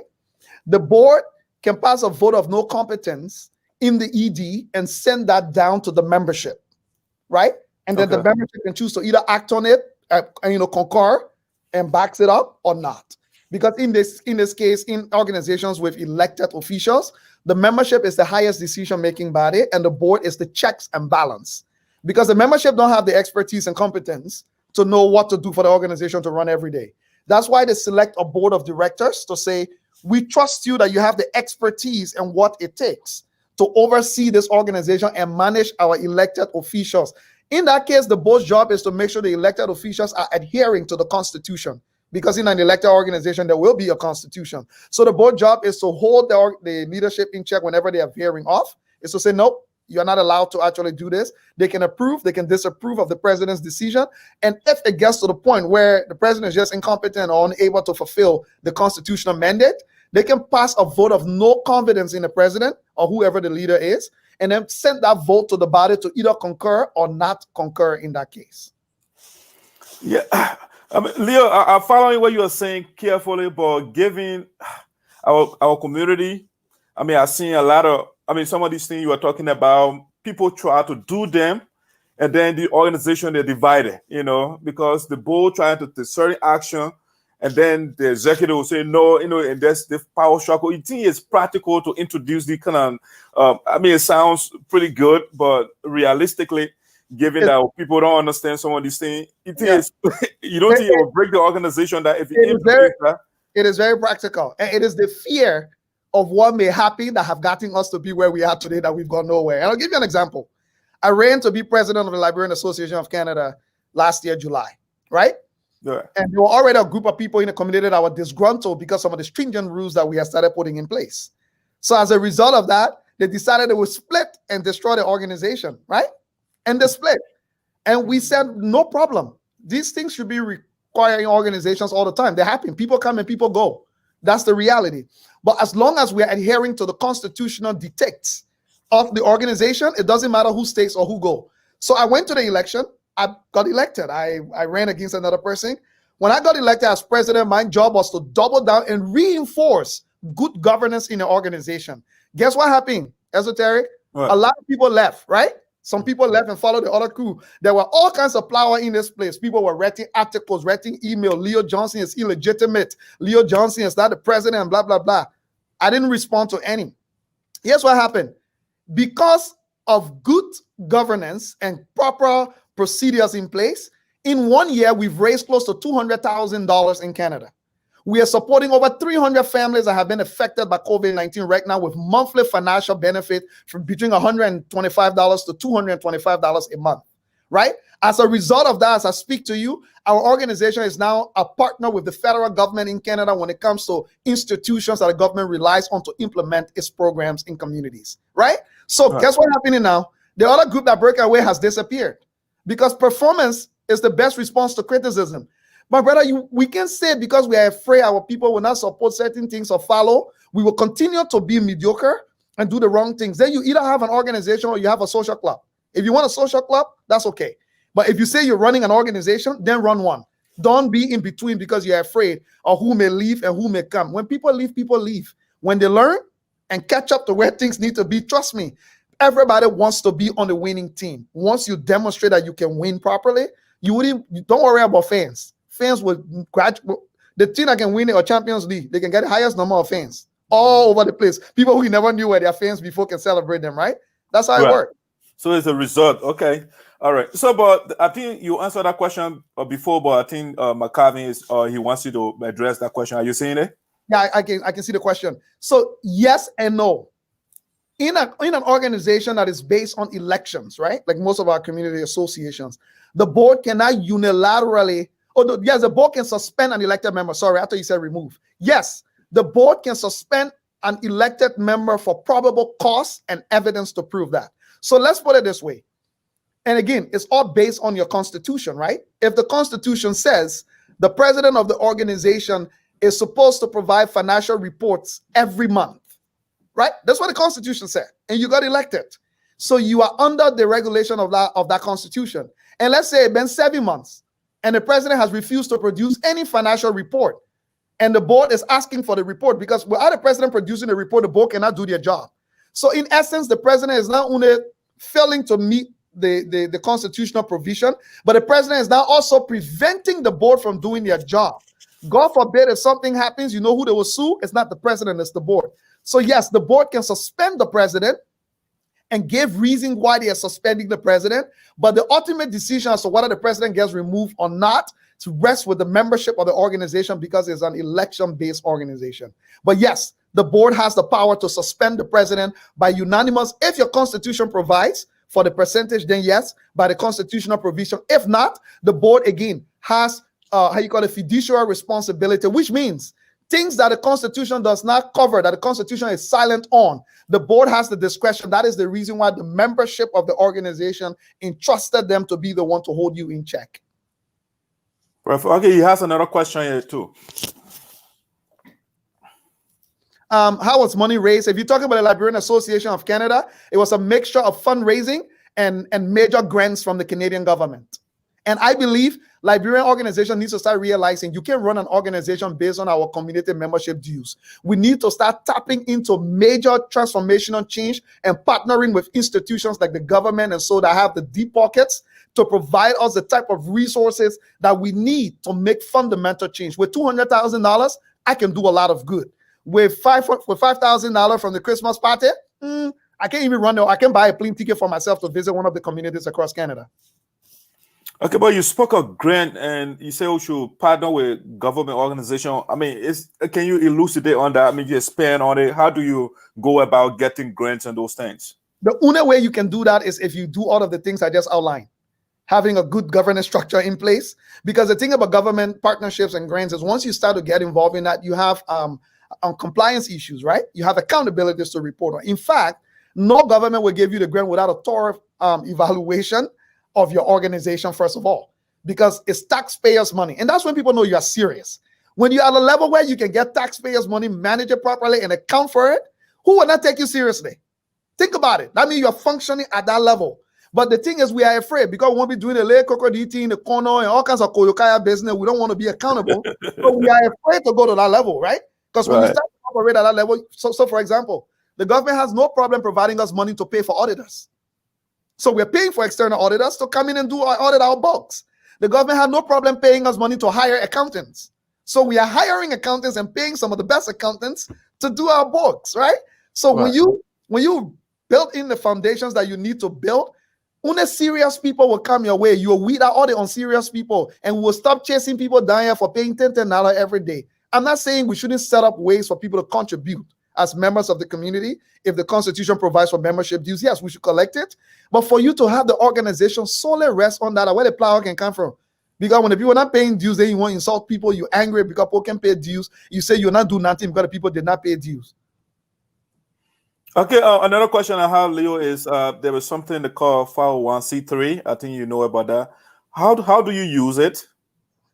So first of all, this is where the government is saying, you've shown us enough and we believe in the work that you're doing to give you a special status where people in the community can give you resources, financial resources, and the government will make sure it has a direct implication on their taxes because you are an arm. We are treating you as an arm of the government when you have a 501c3, right? So what that means is, let's say if I am a wealthy man, I'm supposed to pay $500,000 to the government in taxes at the end of the year, right? Right. Then I say to myself, is that money going in taxes? I'm not a big fan of that. I want to find a 501c3 organization to pay that $500,000 to, right? To build a new community center and put my money on it in honor of me, right? I give that money to that organization. They issue a tax receipt. So now instead of me paying that money to the government, when I carry that receipt, the government will give me back portion of that money for being a good citizen and directly investing that money through a legal channel in the community directly. The government actually rewards me to incentivize me. So they will give me portion. I don't know the percentages in the US, but in Canada, it can go up to 65% refund giving back to you. So instead of me paying the government $500,000, now probably the government might end up giving me money back, or my taxes might come out to net zero now because, but guess what? I just got a new community center with my money on it now, right? So that's more for me. I've been honored by the whole community. I got my article in the newspaper, people thanking me. There's a big program to open a community center. I'm being hailed in this community as a hero, right? All of that money I should have paid to the government in taxes, and who knows where we're going to end up in the government coffers. So having a 501c3 gives you this legitimate status to attract investment for doing the work you want to do as a nonprofit organization. It also comes with responsibilities because the government is giving you that kind of responsibilities now. I don't know in the US if you're required, but in Canada, we're required to do audited financials every year. Our financials are public document. Anybody can critique it. Anybody can write the government a request for we have to keep up to 7 years of audited financials. Anybody can write the government request for our 7 years of audited financials, scrutinize it. And if they feel something is wrong, they can take it up with us because we're a publicly funded organization. So we are treated the same as government ministries are actually treated. But what that does for you is it demonstrates your seriousness and your ability. You think somebody will be giving us $100,000 donation in one check, bro? Before that guy made that donation, you know how much research he went to do to make sure that right now, if you go and Google my organization on the Canada Revenue Agency website, you will see our last, I think, 5 years of audited financials. You can even go down as low as seeing how much money I make as my salary. We got about 15 full-time staff now. See how much my staff actually make. See how much money goes into programming, how much money goes into administration. You can basically break it down for the last 5 years. Okay, McCarvin has a question for you here. He said, here's the question. What is your leadership style and philosophy? My leadership style and philosophy is really investing and empowering people. Because I often tell you this, two things will happen. If people are not sincere in wanting to do the work they want to do, regardless of how qualified they are and how much you mark them or oversee them or supervise them, if they don't want to do it, if they're not serious and honest and sincere about the work, they will still not do it, right? We've seen that. But if people are honest and sincere about the work that they want to do and how they want to be involved, and they understand the vision, that's part of the problem. Once they understand the vision and buy into the vision, right? When you empower them with the right tools and invest in them, they do wonders.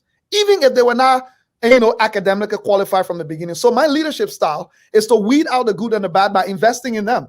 Because to him or her who much is given, much is required. So my first style is to make sure everybody on my team clearly understands the vision and makes a decision as to that is where they want to be or not. And if you want to be part of the team, then I have a responsibility to inspire you, to invest in you, and to make sure you have the tools and resources that you need to be creative. I'm not a eye-serving leader. Here's what I do with people. If you come to me and you say, Leo, we need a new building. This building is too small for us, or whatever that is, and that is in your responsibility. I'll tell you, say, okay, convince me. If you convince me, I say, okay, then, sir, or madam, you go back, put together your idea and creativity around what procedures or strategies we need to get a new building. You bring it to me. Because part of my role as a leader is to make decisions. It's not to try to have my hands in the pot in doing every little thing. We want buy football jersey. I got to call a meeting for it for me to be in a meeting to say what kind of color jersey we should buy. To buy 10 tubes, I got to call everybody in a meeting to say what type of tube, which store it should come from. No, I should allow people to be creative, create what they need to do, be innovative, and then I can make the decision because I think it's in the best interest of the overall vision. Great. Okay, they got a couple of questions coming in for you. Let me put this one here for the same. McCarvin is no, this is not McCarvin. No, that's not what I was looking at. Let's see the next follow-up. Okay, he said here, this is what he got. Yeah, I actually see that. So are you limited by law to spend the monies locally? No, not necessarily. There are different types of grants, right? So, for example, the Canadian government has something called CEDA, the Canadian International Development Agency. Government also provide grants for international projects. So, for example, I don't want to let this out of the bag, but there's a big announcement coming up for a new project we'll be unveiling in Liberia, right? So it depends on what type of grant. You apply for a grant and you're approved, there is a contract. And the contract outlines clearly what you can spend money on, where you can spend it, and and how you can spend it. If your contract does not allow you to spend money outside or internationally, you cannot do that. So your grant is based on the contract, and that contract is drawn up based on what you apply for. If you say you apply for money to send 500 children to school in Canada, sorry, you can't open a new sending school project in Liberia when you told the government your application that you are sending children. And governments usually provide their requirements to say you can use the money internationally or you can use it locally. But there are different types of grants that governments, not just governments, even private foundations as well. There are a lot of them that provide money that they want to use locally, or it can be used internationally as well. Yeah, McCarvin also wants to know that you want to speak to your background. Who are your role models? So this will make you, this is a strange question. It will make you feel funny about me. My role models often tend to be generally bad people, right? And I'll tell you why. I envy the guts and tenacity that bad people have to achieve what they want to do. When somebody sets up Esoteric to say they want Steve from your studio, right? Mm-hmm. You can put 5 more locks on it. That person will keep finding a way to break into that studio, right? Right. But we the good people, we make all the big mouth of what we want to actually do. But the moment we come across the first major challenge, we give all the excuses as to why we should not do. Oh, we need to bring everybody to the table. We need to make sure we speak to everybody, my man. We can't leave other people behind. And then like Brent Postal say we need unity. Look, let me tell you today, let me debunk this thing. We do not need unity to build the Liberian community. We only need unity in purpose. We don't need unity in ideas. We don't need unity in strategies. If Esoteric believe the only way to develop Liberia is to build schools, and I believe the only way to develop Liberia is to build hospitals, hey, Esoteric, good luck on your schools. I will build my hospitals. Let's stop trying. You put 2 people in a room, you get 5 opinions. Why do we keep, every Liberian community you go to, people say, then I won't be involved with the community, but the community is not united. Please show me one place that the community is united. Unity in strategies and ideas is an illusion. It's not practical, right? We hail Dr. Martin Luther King and Malcolm X today as 2 people who fought for civil rights, right? Right. We revere them. But there were 2 people on very different tangents. Dr. King said the best way to bring about freedom for Black people was through nonviolent movements, right? That was Dr. King's philosophy. And Malcolm X said, you're crazy. No. You think these people that are releasing dogs and shooting us with guns, you think by marching and singing Kumbaya would do anything to them? You are out of your mind, my brother. I'm not on your side with that. If a white man kills a Black man, don't let him kill another one. That was direct quote from Malcolm X. Right. But they did not leave the fight for civil rights and start fighting each other to say who's right. They both went on their tangents. And today, they both contributed tremendously to civil rights in America and the world. So let me say, when it comes to my personal role models, right, on the other side overall, I would say I admire bad people, but I look at the lives of people like Nelson Mandela, and I don't look at their lives from the perspectives of what they have really achieved, right? because that's the easy part. Everybody wants to read a biography of long achievements. I like to look at it from the perspective of the areas that they struggle, because that tells me the matter of a true leader. Even Dr. King, when I look at these people as role models, I don't look at the things I read about. You know, Dr. King was abandoned by the black community at one point. The black community said this man was so crazy that the only way he could see black people being free that when he go to sleep in the night and dream. He couldn't see black people being free in real life. Only in a dream. Every time he go sleep, then he wake up, he tell he has a dream, right? That what we eat. The black Dr. King was so isolated at one point. Everybody thought the nonviolent movement was a failure. In fact, that's why Malcolm X started getting more followers, because people thought the nonviolence movement was going nowhere.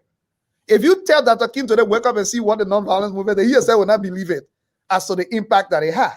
So when I look at these people as my role models, I look at them from the point of their struggles and not necessarily of their successes. So yeah, some of the great names that you all call, but I would like to even take it locally, right? I would like to take it locally with people who have left legacy in our country, right? And I'm very particular about this.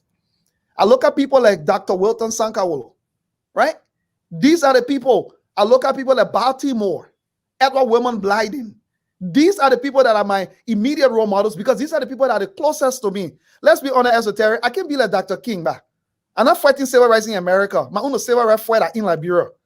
So I need to look for people who walk those same pathways and manage to make something of it. Dr. Blyden has a legacy. And you know, Baltimore has legacies. Wilton Sankawolo has legacies. Most of our other BB people, then, bro, where's their legacy? They have personal success, you know, for themselves. But as a legacy in terms of your country and the collective good, there is not much to show. So Dr. Sankawolo, Baltimore, Edward Wilman Blyden, these are the people that I look up to every day. But the greatest of them all is my mother, because she's the closest to me.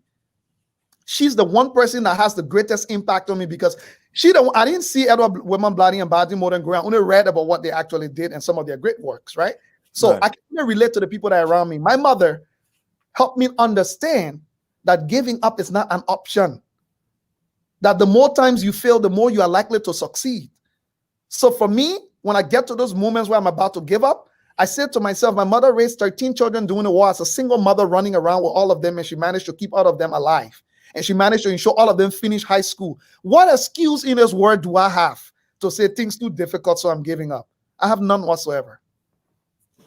Wow. All right, so ladies and gentlemen, this is Leo Johnson, the president. The guys sharp, very sharp. So Leo, let me get into some of the things you just said. I mean, I know a couple of questions here from the people that I want to, but I wanted to get some specifics. You spoke of Wilton Sankawolo and Blyden and those people. What specifically did they do that inspire you? Their tenacity in making sure that the one thing we all always celebrated was our culture as Liberians, regardless of the flaws that it has, right? When I read the work of Baltimore, when I read the work of Dr. Wilton Sankawolo, it's not just literature for me. It's the celebration of who we are as Liberians. The reason we all today are running away, we all want to be everything else except Liberians, bro, because we have refused to embrace these people who try to demonstrate to us the importance of our culture. And let me say it to you. People are quick to talk about, oh, Liberian culture is primitive. We do this, we do that, right? Let me say this to you. These places that we live today, right, that we all celebrate, that we like to think they are well advanced. Do you know some of the things that were practiced here before? Everything from incest, everything from executing women, everything from son of justice, and you name it. And you know, behaviors that were part of these cultures. You know what they did that's different? They evolved it. Right? They did not sit down and say, let us get our culture because it's so bad. No, they sat down to themselves and said, as we're learning and growing, and you know, what are the things in our culture that we need to correct? Or what are the things we need to improve upon? Here's what we've done in Liberia. We've ran away from ours and think that by running away from it, look, let me tell you today, you can be whatever you want. You are a Liberian, and you become more and more ignorant of the fact that when you're not connected to understand what your culture is. I say this to everybody. Our cultures have their issues and their challenges. But esoteric, 35, 40 years from now, you and myself will be pointing finger behind and say, yeah, they're elder than over there. And us? Yes. This is the time that we need to start cultivating the ability that when we become the elders with the authority, that we don't want to bring some of the reforms to say, you know, here's our culture. For example, there were things that we practiced 200 years ago, right?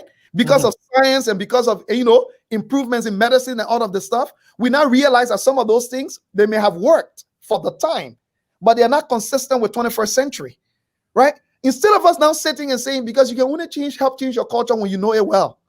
But the number one thing, none of us can speak our languages, bro. And then we make the excuse, we say, because my parent never taught me. Okay, you're an adult now. Where's your own responsibility for it?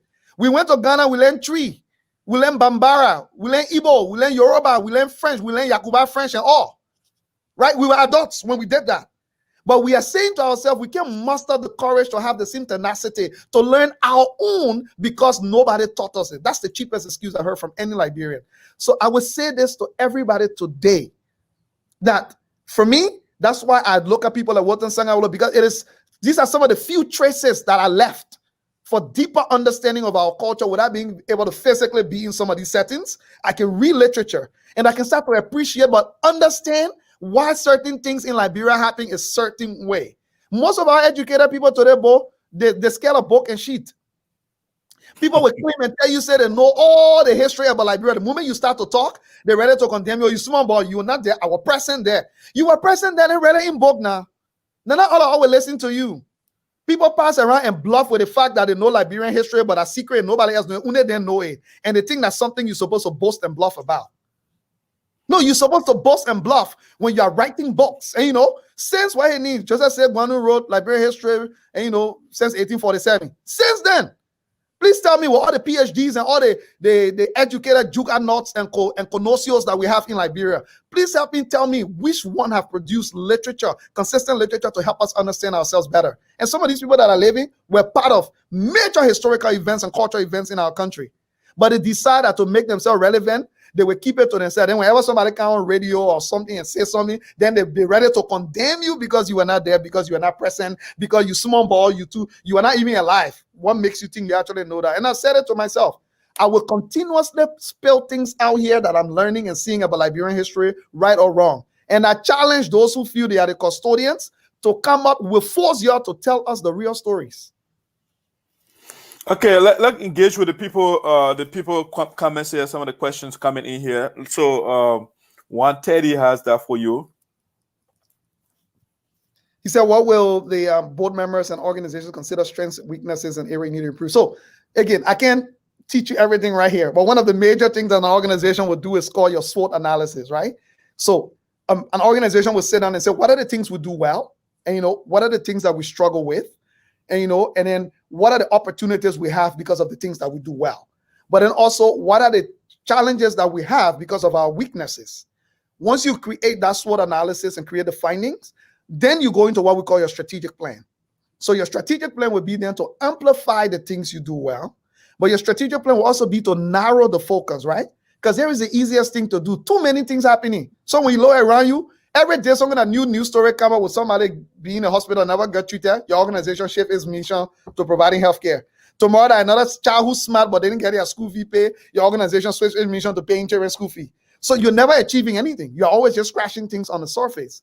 So the SWOT analysis allows you to sharpen your focus. So for our organization, our ultimate goal is to improve educational outcomes for marginalized and Black children. That's the focus, right? Now, that doesn't mean health not important, right? That doesn't mean other things not important. But for us, we are saying the fundamental change we want to make over 10 years is to make sure the educational outcomes. And how do we do that? By providing academic mentoring, by providing transition for kids from high school to university and colleges, by providing direct scholarships, right? By providing mentorship, matching opportunities, by tutoring. So these are the activities that we do every day, because for us, and now, because we've been around for 13 years, we already have kids now who started the program in grade 8. Some of them are psychiatric nurses. Some of them are physiotherapists. They've opened their own businesses. Guess who they are now? They are giving money. They are donors to the organization and mentors to the organization when they started in grade 8. Because every year we transition around 50 to 75 of them to post-secondary education. So we are beginning to build our own loyal base of donors, volunteers, and mentors just because they are emotionally attached to Liberian children. We offer up to 6-7 Liberian kids scholarships every year. From colleges to universities, we pay tuition, we do cash scholarships support that we give them. Kids in my community as well are benefiting as well. So I would say in an area of improvement, you can't know that by voodoo. You can't just say, oh, because the man can count on time all the time, so that means the man weak in area, because the man can regular. No, you have to intentionally do a SWOT analysis, and from the SWOT analysis, you will do your strategic plan. Your strategic plan will amplify your strength, the thing you do well, and the strategic plan will then highlight the areas of improvement in your weaknesses. To be here's where we are weak, and that's why we need to focus on improving here. And then it allows you to set about a 5-year vision to say, in 5 years, where do we want this organization to be in terms of our weaknesses, our strengths, and our opportunities and threats? So McCarvin wants to know what are some of the programs your organization. I mean, you can read that for if you just want to analyze. If you want me to read that, I actually see it. So some of the things we've done over the years, for example, we've been supporting at least 200 to 250 children annually, children who are on the verge of dropping out of school, or some have dropped out of school. We supported them annually with academic mentoring and tutoring to create a pathway for them to get back to school, but also create a direct pathway for them to successfully complete high school with the type of grades that they would need to access post-secondary education. That's one of the things we've done. Another thing we've done has been called the Information Literacy Program for newcomer parents. So a lot of immigrant parents come here, in Liberians, somehow we made the most horrible mistake here because we don't understand how this place works. So we run this 1-year program using digital literacy. So using a computer as an incentive, they learn how to use the computer, but they learn how to access information and interpret it. So for example, what are you looking for? How do you look for information? How do you know the website you're looking at is not false? Some of our most educated people will post things from website. When you go check it, it's a scam website that they are posting things from. It's not even legitimate. They don't know how to find out. How do you find that out? How do you navigate the school board website? Because most of the school activities now are online. How do you go and navigate that school board website? How do you communicate with your child's teacher? How do you support your children physically, emotionally? So the Information Literacy Program is a 1-year robust program for parents to actually do that. Another thing we do is called thought leadership. So we bring in global leaders to help educate our audiences around their personal experiences in leadership. So we've brought in Layman Bowie from Liberia. We've brought in Ndaba Mandela, Nelson Mandela's grandson.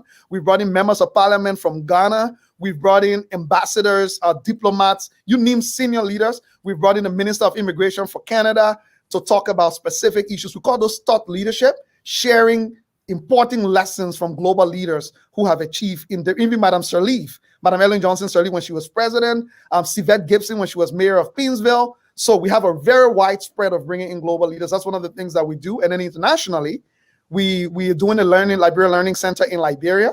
And then in Ghana, we do something with the Youth Bridge Foundation. We do something called the African Youth and Governance Conference. So every year we bring young Africans, young professionals from about 32 African countries to spend 2 weeks together working on continental African issues and how they can support each other to solve problems in their countries. And that work has led to, for example, the creation of the Presidential Youth Advisory in Ghana was a direct recommendation from one of the conferences that has been now implemented by the Ghanaian government. All right, so McCarvin is on your back tonight. He has another question. What attributes or achievements will you be remembered for in this organization? Honestly, I personally do not care, and I don't think about that, to be honest. And the reason I don't is because it's a bit naive for me to sit down here and think that all of this is happening because of me, right? Yes, I may be a big part of it, but it's a whole teamwork that goes there. And I don't want to be concerned about what I'm being remembered for. I want to be concerned more about what impact this organization makes in this community and what legacy is actually left. So I'm more concerned about that. And as a result of that, I don't run through the thought process of what do I want to be remembered for. That's not my place to decide. It's society's place to determine what someone is remembered for when they're gone. Yeah, I wanted to ask that question that he already has it for you. So, I mean, because you're talking about bad leaders, and so he wants to know who are the bad leaders. So let me be very, very clear. I do not admire them because they are bad people, period. What they do is bad. I'm saying I envy the tenacity and guts that they have, right? So let's get it clear, because I don't want somebody going and say, oh, Leo said the people he admired are bad leaders, right? Understood. I said I admire their tenacity and guts, not the impact, of their outcome. So in essence, what I'm saying is, I wish those on the good side had the same type of persistence, and guts that bad people have. And I will give you an example. I don't need to tell you. Adolf Hitler managed to execute and murder so many people because he consistently convinced people about the bad things he was doing, and people bought into it. And there was nothing stopping him, right? He was fearless in doing it. We can go on and on. In our own country, you can name some of them, right? from Charles Gunke Taylor to all of them. These guys were hell bent on achieving their goals. If it means 200,000 people die, so be it. And they'll tell you, say that is the price of a revolution, right? Sometimes they'll tell you that. Muammar Gaddafi, all these guys, right? Bad people who managed to do so much damage to our world simply because they had a tenacity so much so that even good people were afraid to take them on. All right, let's see. Let me bring somebody else. McCarvin has a lot of questions, but let's see what this other gentleman has for you. Yeah, I see that about the issue of government in Liberia. I've often said to myself, government is the problem and cannot be the solution. And I say that universally most of the time, right? But at the same time, I understand the question that's coming from Dr. Batum Kula about helping government. So I haven't had a direct conduit with the Liberian government, with any Liberian government ministry. I have friends that I've worked with different types of advice. And because of that, I can sit and say, oh, I will wait until I get that conduit. So I've been working in the sectors that I've worked in directly. And I'm always willing to support. I support a lot of Liberian organizations. In fact, when I'm in Liberia, part of our trainings there, we train a lot of local organizations as far as Carisburg out of Monrovia, just helping. One of them was based in Virginia that went to Liberia. We've been working with them. It's called CLCY. Now they have a more sustainable financial base. The funding have started to roll in. They started to see the result of 3 to 4 years work that we've done. There's another guy, Liberian out of California now, that's running a program in Liberia called, I think, Education Square Liberia. We also support them. We've helped them everything from developing a platform and a website to structuring the organization in a way that makes sense. So Dr. Kula, I'm always open to serve Liberia. And I'm grateful to God that I have a job and an income that allows me the flexibility and to be able to do it in ways that does not necessarily correlate to what I get out of it personally. So yes, I'm always open and happy to work with different institutions, whether it's government or not. Even in Liberia, I already do a lot of work there, but no, not formally with any direct government agency. No, not at this time. And Teddy also wants to know, do you think the Liberian organized will vote you again? I think he's talking about the Liberian organization here in Canada. I don't worry about that because I often like to be served justice, right? And at the end of the day, winning or losing elections is not a good measurement of your success or failure. I've always warned people about that. Elections are elections. The winning, tying your success or failure to elections is a horrible mistake. That is the reason why you need to set yourself practical, measurable goals, regardless of what happened, right? Because people make decisions for elections for very different reasons. Or sometimes it's not because of productivity, sometimes not because of competence or qualification or track record either. Sometimes people make decisions based on raw sentiments and emotions, period. And in the end, sometimes we choose the person who is clearly not the right person for the job, but only because they wanted to prove a point. There are all sorts of reasons people make. So I don't use elections, as the determinant of what my success or achievement is. I often say performance is the best response to criticism. So what I committed to do for the Liberian community, I've exceeded it already, far and beyond. And my job is now to continue resetting the bar higher every time I achieve this, and I have to try and outdo myself. At the end of the day, elections is actually next year in here for the Liberia Association because it's every 2 years. So I don't even know if I'm running yet. I'm not even thinking about that yet. I'm still figuring out finishing the work that I have to do. When we get to that point, we'll cross it. And if I run again and I lose the election, I've already told the Liberian community, I will be the #1 person available to support the next president to make sure all of the things I've done, he or she can be able to clearly transition it, but also give them some of the tools and resources I had access to make sure they are set up for success as well. And I'll always be available at one phone call to do what I can do. So McCarvin wants to know where you got you're getting your info, what sort of books or literature you read to get your inspiration or your greatest. That's a very interesting. I have a very wide variety of readings that I actually do, but I'm very interested in autobiographies and biographies. I spend a lot of time on that because it helps me do more research about the struggles of leaders, like I said, right? Many a times these autobiographies talk about mostly about the success or so, but what it does for me, it helps me identify what is missing in the autobiography. And then it leads me to go and research now to say, okay, we heard all the good sides and all of the achievements and everything. Now I want to know who the man was as a father, or who the woman was as a mother, or as a person. So a lot of my reading is on autobiographic, and I read a lot of African literature, to be honest with you. I'm not very big. And when I mean African literature, authentic African literature.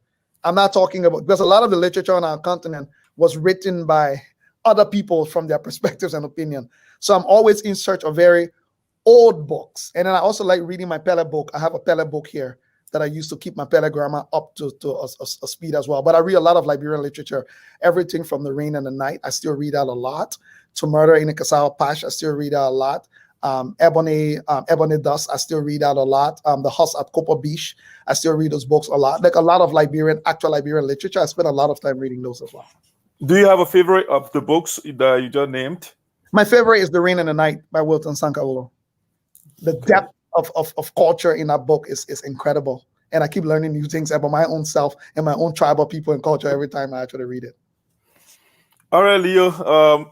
It's a fascinating discussion. I would like to keep you here all night, but I can't do that. You have other things to do. I really appreciate making the opportunity or the time to talk to us. I mean, that's pretty good. Hopefully, the people that are listening, the various Liberian organizations around, they will take some tips from you. But here's the question I have for you.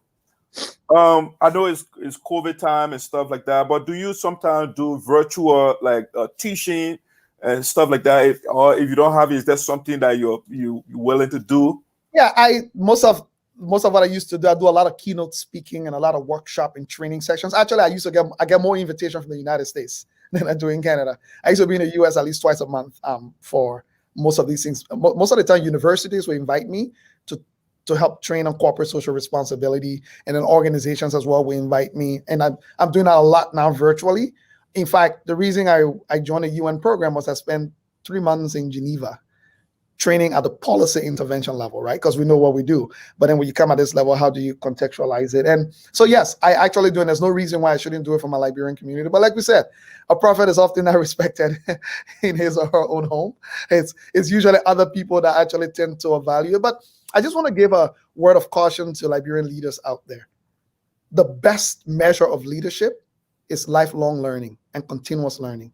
It's the best measure of leadership. Because as a leader, again, remember the word lead, right? Is to go ahead. It's to find new pathways. It's to open new corridors. It's not to try and maintain the status quo. That's not leadership. Leadership is to continuously inspire, improve, innovate, and step in places and ways that see things that other people may have never seen. And the only way you can do that is through a continuous process of lifelong learning. And I'll say to you today, before you start your nonprofit organization, evaluate yourself. Are you capable of running one? Because the fact that you care about education doesn't mean you need to start a nonprofit. Maybe you need to find an organization in the space. And before you start one nonprofit, please do a thorough research as to whether they're raising an organization already in the space doing a tremendous job. If there is one, please don't go opening another nonprofit. Try and support that one. Join forces with that one to make it stronger because you are convinced by the work that they're actually doing. All right, Leo. That's brilliant. That's brilliant. So let's see. Dr. Kula maybe has something here for you. I don't know. Oh, yeah. Dr. Kula, thank you. Dr. Kula is one person I follow as well online quite a bit. So thank you, Dr. Batum Kula. Much appreciated. The comments are very much. And again, I'm open to speaking to people all the time. I tell people, I don't know it all, right? I will give you my advice and my experiences. And who knows, there may be something there that connects with you or so, or there may be something that might give you some, thought-provoking ideas that might help you, lead a certain way or not. Instead of saying because it worked for me means it will just work for you. I'm not trying to say that, but we can share these ideas to help provoke some thoughts. So Teddy wants to know, what do you do on your free time? Teddy, that funny man. You see the drums that are I see the drums that I have in the background. I play drums and I teach hand drumming quite a bit. I do a lot of drumming. I do a lot of music, singing. I play piano as well.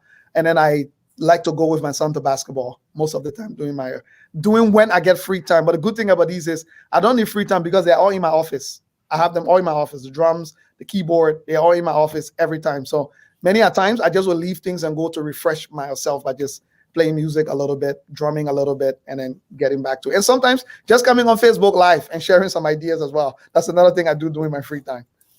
Yeah, I follow you on doing that a whole lot. So, but I mean, you want to have your own culture too, my man. That way you get all the drums. My man, I wish I was that talented to have my own concept. My talent didn't reach that far, but I can talent in that people can really. I used to drum. I used to be the full-time drummer in the church, and we never had jazz. So that only the sang my drum we had, so that I learned how to actually play it. So, but I wish I was that talented to start my own culture too. That thing you're talking, you'll not be talking, you'll be watching it. but my talent didn't reach that far. So let me support other people who the talent reach that far for them to be able to actually do it. Yeah, but Leo, before on a serious note, before I let you go, you spoke of culture and you spoke of Liberian cultural practices. That there are certain things we have to keep and there are certain things we have to amend. I mean, what would be an example of something that if you were to amend the Liberian cultural practices, what would be something that you eliminate or you try to get rid of? They may just want me. They may want me to organize that. So first of all, let me put it this way: I will get rid of this backward attitude of us not supporting our cultural practices, but at the same time wanting to have the authority to actually amend it. We don't support our cultures. You go to the bushes. Let's talk about the bush school, right?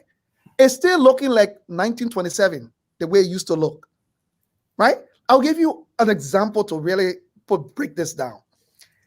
3 years ago, I was cited in Ghana to be honored by one of the chiefs in the Eastern region, in Price-So, to be very specific. And they wanted to do this thing they call the Dewa ceremony, which means the chief was gowning me, and, for the exploits and work that we've been doing in Ghana. We went to the Dewa ceremony. The chief sitting on a stool. Do you know who he was? He was a master's degree holder from the University of British Columbia in Canada. He was a master's degree, sitting on the throne.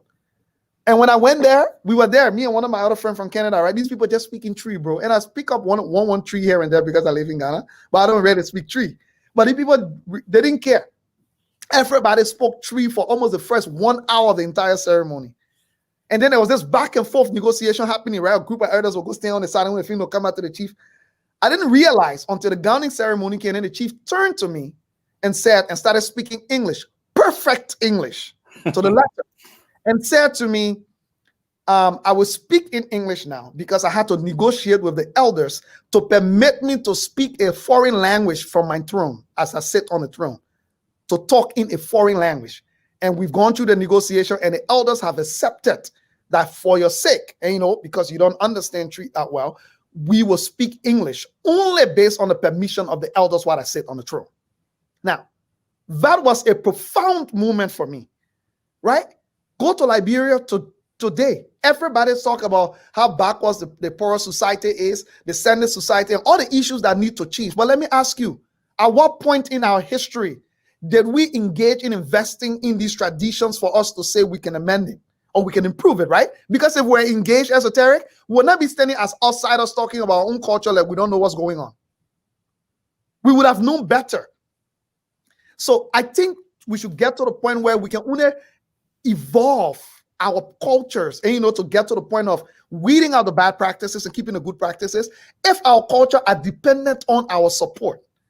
Right? But let's be honest, and I'm talking about us as a collective, as a society. We all, by the time we learn small book and can small black coats and pass around the place, we're not primitive people anymore. We come to Monrovia, we build 1 6 feet high fence. You suppose voodoo, for example.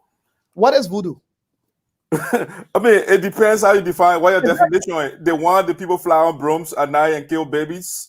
How can you talk about, do you know if that is true? Emphatically? Do you know that? No, not emphatically. Exactly. So first of all, we want to talk about things that we don't know about. Right. That is, my opinion. I will not support anybody killing babies. I will not support ritualistic killings. These are bad practices, period. They have no place. And, I don't like to say, and this is why you have no place in a civilized society. What does civilization really mean, my people? Some other kind of American will not live here. And we have seen some civilized people. Leo, I think I don't know about you, but I think for example, you spoke about the Sandy and the poorer society. So the Sandy section, for example, they do female circumcision. I think that is barbaric. So let me put it to you this way. You can use those words barbaric now because you live in a century, in an era where, science have shown us a lot of things that are dangerous. Some of the things we ourselves used to do without realizing that it was dangerous for us. 200 years ago, let's provide context here. 200 years ago, that was a process. You know, female genital mutilation was not only limited to Africa. Europe, a lot of European countries still practice it. European countries are still doing female genital mutilation today. Do you know that? It's not unique to Africa, right? Then, it was the context of the day. The same way in this place at some point the people said slavery was okay. The same way in this place at some point the people said the black man was little lesser than a real human being. It's written in books. The IQ test that people take today, you know where it came from? It was invented to prove that black people have smaller brains and they were lesser than humans. That was the intent of the IQ test. It's a very racist tool, right? It was the same thing 200 years ago. Now we've evolved to a place where science has shown us that some of these things that we do are very dangerous, and to the human body, especially when it comes to females and female genital mutilation. Should we sit here and start calling it only just, is it enough for us to just sit and say it's barbaric? Or do we have a responsibility as a people? Let me ask you, how many times have we engaged the elders in a serious closed-door conversation led by our senior leaders, from our presidents to our ministers, to tell our elders that we have a problem? And here is the problem that we have. But we need you, the elders, to lead this change. We will support you, we'll empower you, because we cannot continue doing this. Here are what the doctors are telling us. Here is how dangerous these things are. But you, our elders, you are the custodians of our culture. We need to work together. Can you people come up with suggestions as to how we can change these practices to evolve our culture? Will it work right away? It may not work. But I would rather be doing something that has the ability or potential of working than sitting down there and just calling it barbaric. And I will tell you today, I learned something I learned from a very young age. Whenever you put someone on the defensive, they will fight for their life. They will not give in to you. Nobody wants to be seen as a weakling giving in. So if all we do is we bash it, bashing it is not a strategy. It's not a solution. Like I said to you, 30 more years from now, that we don't want to be passing around country gun. But Leo, in order to change it, we have to start saying something about it first. Saying or doing something about it. Yeah, so that's the first step. You have to go through the first step steps. You can only tackle a problem when you've done an assessment. You know what a business book can tell you? Say you must do your research and come with your business plan and all your practicals before we even hear you. You know what? Why it would mean when we just sit there and say, Liberia ain't got no books, no books in Liberia. But when people ask you, how many students are in Liberia, you don't know. How many students need book? You don't know. How many places are still practicing these things? We don't know. There's a whole lot that we don't know, that even if we want to implement the change, how will we implement it to be effective? What you'll do, you'll send police people in every Sunday bush? Yeah, but Leo, I mean, the issue of Sandy, I actually disagree with you profoundly on that. I think any practice that causes harm, especially that has health implications, it should be abolished. We agree. I agree with you. No, so esoteric, let's not disagree on that. I agree with you that any practice that has been proven to be harmful, especially something like female genital mutilation, that is as harmful, it destroys the life of women. Let's be serious about it. There's no two sides to it here. It's destructive, it's wicked, it's bad, right? But let me ask you, was it brought into the culture way back then for it to be wicked? Was that the intent? No, they did it, probably they did it out of ignorance. No, that's not out of ignorance. It was out of the reality of the day. Let's be honest, though, because you're speaking now in 2020, right? If you were living in 1847, would you have said this is ignorant? No, probably not. Exactly, because you wouldn't have exposed to the knowledge that you had. So ignorant meaning it's just failing to accept what you already, and what you don't know, you don't know. But at the time, the body. The word you've been using the word evolve, and we are evolving, so we cannot digress. Have we ever evolved? Let me ask you. Has Liberia ever evolved in any way, shape, or form, or we've been living a deception?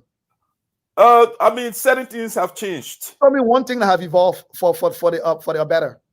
Oh, for example, we have currently right now, let's just say tuition-free college education, which I think will have a radical impact. If that never believe in college-free education in a university that is not capable of even issuing a degree. No, but Leo, that's another argument.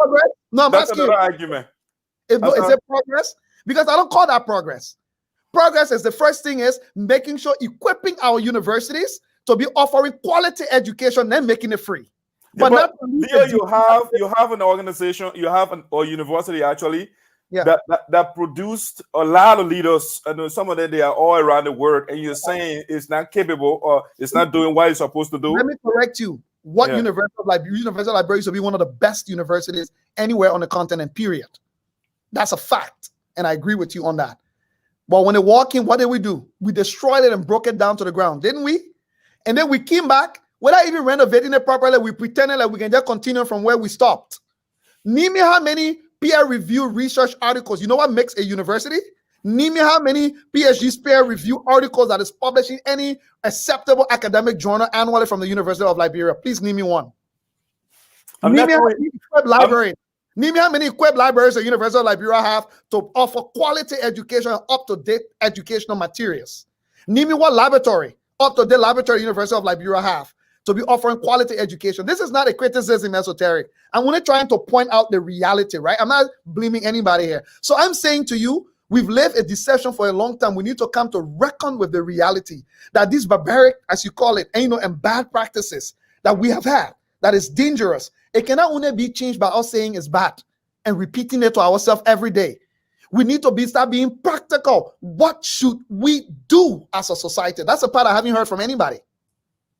So, but Leo, let me ask the question. So, assuming that we change certain things, our practices, how would that help to say, for example, improve the academic standard? Let's say you do some amendment on the Sandy and the Poorer Society. How does that help to improve the people, say, for example, economically? Great. If you remember, the Poor and the Sandy Society have been one of the strongest bastion for morals in our society. For raising good, let's talk about all the negative side, but let's talk about the positive side too. No culture is just over on negative. They have their bad and their good. You know those days when you come from the Poorer Society, you are disciplined to a certain law that is not written in book, but the way you're supposed to behave, you know.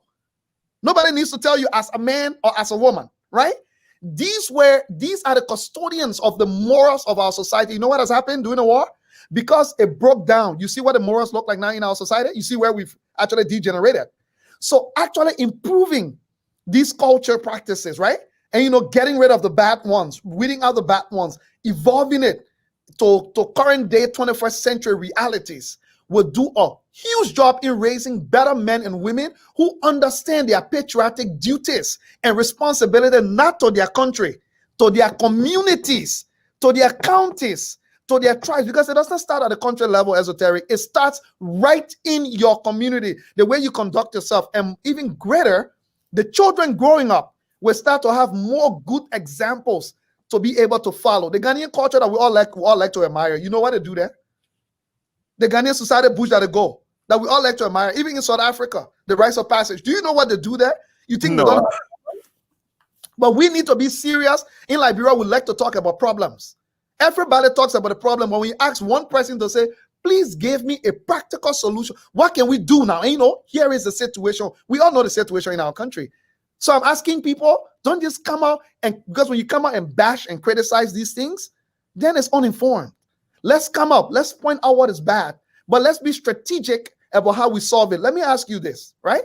In the United States, anyone wanted to deport a bunch of Liberians not too long ago. Yeah, that were on the TPS, they didn't have status or whatever that is. Right. Why they didn't come out and say the America, that wicked place, their country by and start insulting the president and everybody else? What did they do? They didn't lobby Congress. The same people that wanted to deport them, isn't it the same people that went and lobby and had meetings with all type of people trying to appeal to their sentiments and to reverse the decision? Was it not effective? It was effective. It was. But imagine if all would have come on social media and start insulting the U.S. government, insulting the U.S. immigration, cussing everybody down. You think going to congressmen and offices and insulting them and calling them racist and everything, you think they would have made that decision? They wouldn't have. And this is why I call strategy. Let's be strategic about solving our problems. We can't only solve our problems by always being just bashing. You have to find a balance. And you criticize. I'm not saying don't criticize, but you want to criticize in a way that allows you the pathway then to solve the problems, because criticism in and of itself is not a strategy. It's not a solution. Naming and shaming is really not a solution. If naming and shaming could actually work, plenty of things would have changed in Liberia today, because some of the things will not name and shame. Nobody will even want to actually do it. But it's so I'm not here talking say people are wrong for criticizing. Let me clarify that. And I'm not here defending any of the bad practices within our, traditions and our cultures. All I'm saying is I'm more interested in saying let's hold ourselves responsible and accountable for strategies and ways in which we can work to change it, or else 20 years from now, 30 years from now, our children will be having this exact same conversation where nothing has changed.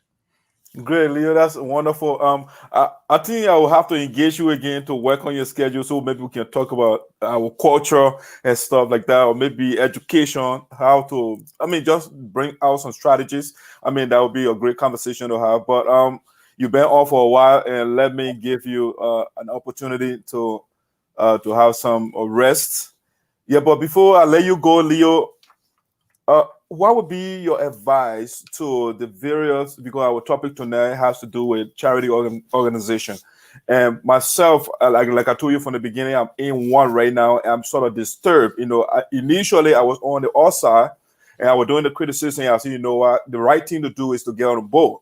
But then when I got in, the politics and the bickering, everything just turned me off. So what would be your advice to the various community organizations organizations around in the U.S.? And another question I wanted to, I can't let it go. Charity, can charity help to build a nation? Yeah. Because I see charity as a form of handout. No, I don't think so. I think, in fact, countries like Liberia, the only hope for nation building we have is through the non-for-profit and charitable sector. It's the only realistic chance. And let me tell you why. Anybody that convinces you that with a $535 million budget, the government of Liberia can even fix healthcare, that person is a voodoo economist. Even if you dump the whole $535 million into healthcare alone, you cannot even scratch the surface of what it takes to solve healthcare problems, right, in a country. So first of all, it's a fool's errand that we keep saying every year. With Bay Roads, with Face Hospital, with Face School, and how much money do we have? And the $535 million, almost half of it are donor aids that we're depending on to come in, right? The realistic chance of fixing Liberia is at the grassroots level in the charitable sector. And let me tell you why I actually say so. Esoteric, I alone, and let me correct this point. Charities are allowed to make profit. Non-for-profits are allowed to make profit. Let me make this point clear. You know the only difference?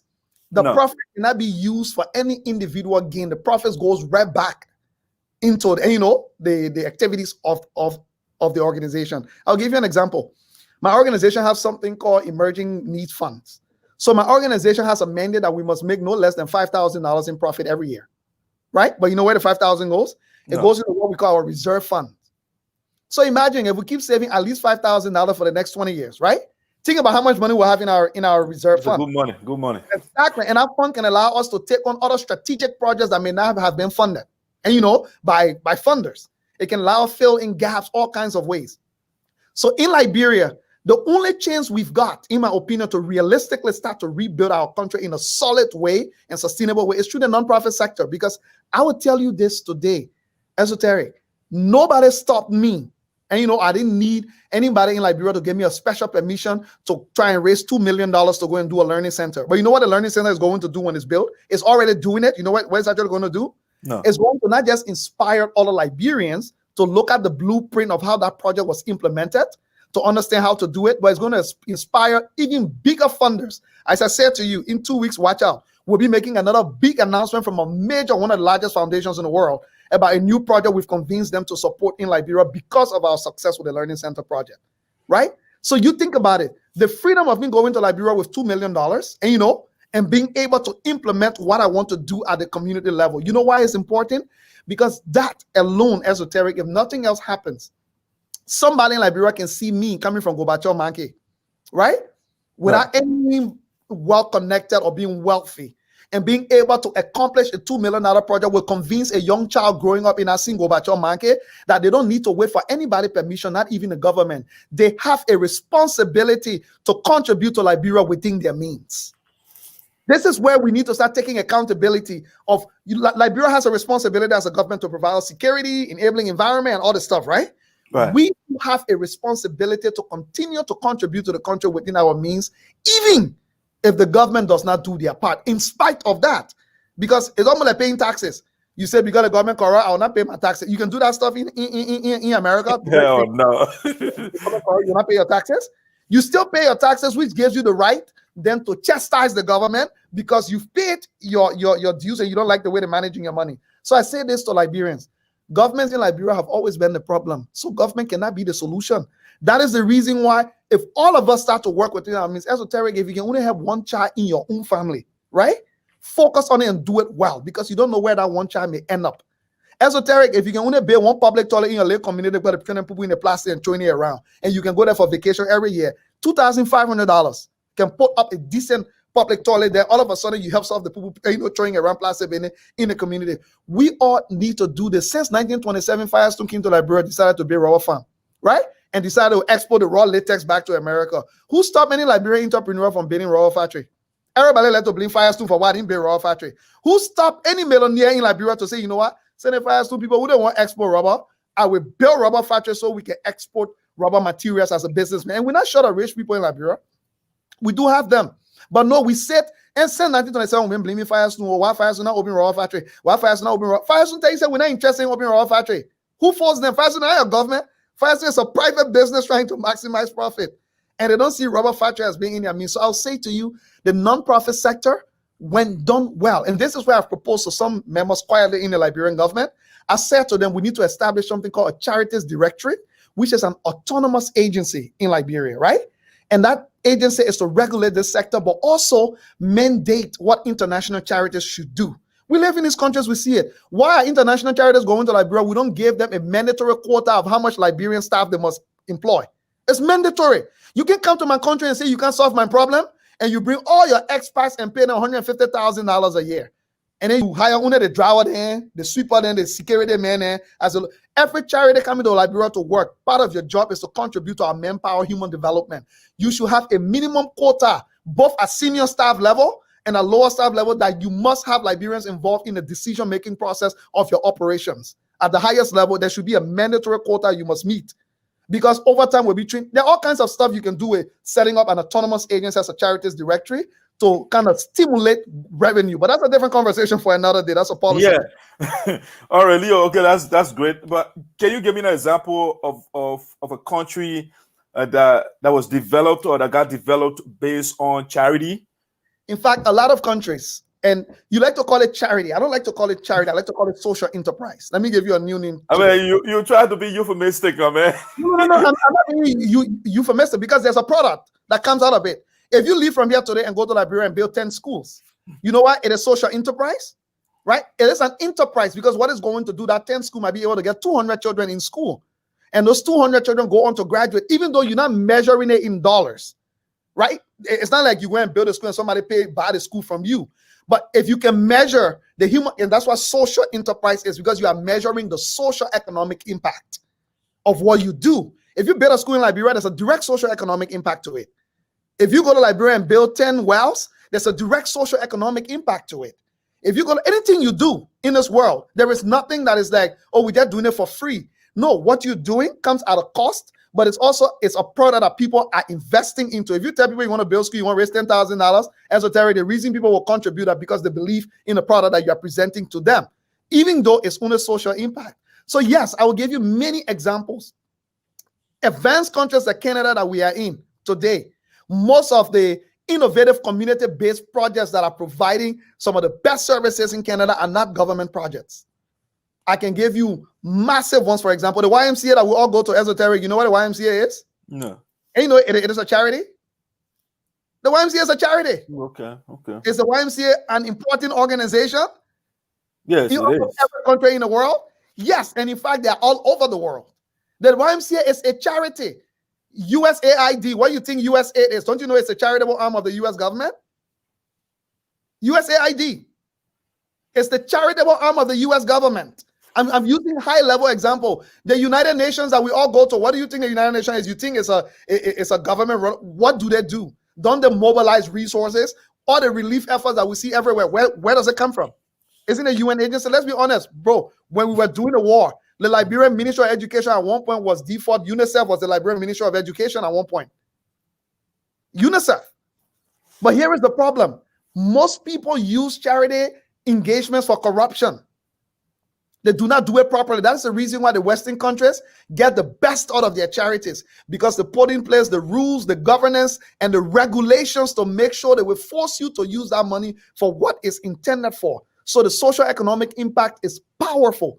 Some of the greatest scholarships today that educated some of the best people in the United States and places, they are charitable organizations that pay scholarships, university scholarships for a lot of students. Some from Liberia, all the students who can be sending abroad most of the time, what do you think they're coming on? Don't you think it is actually charity? It's charity. But here's what we haven't learned to do in our country.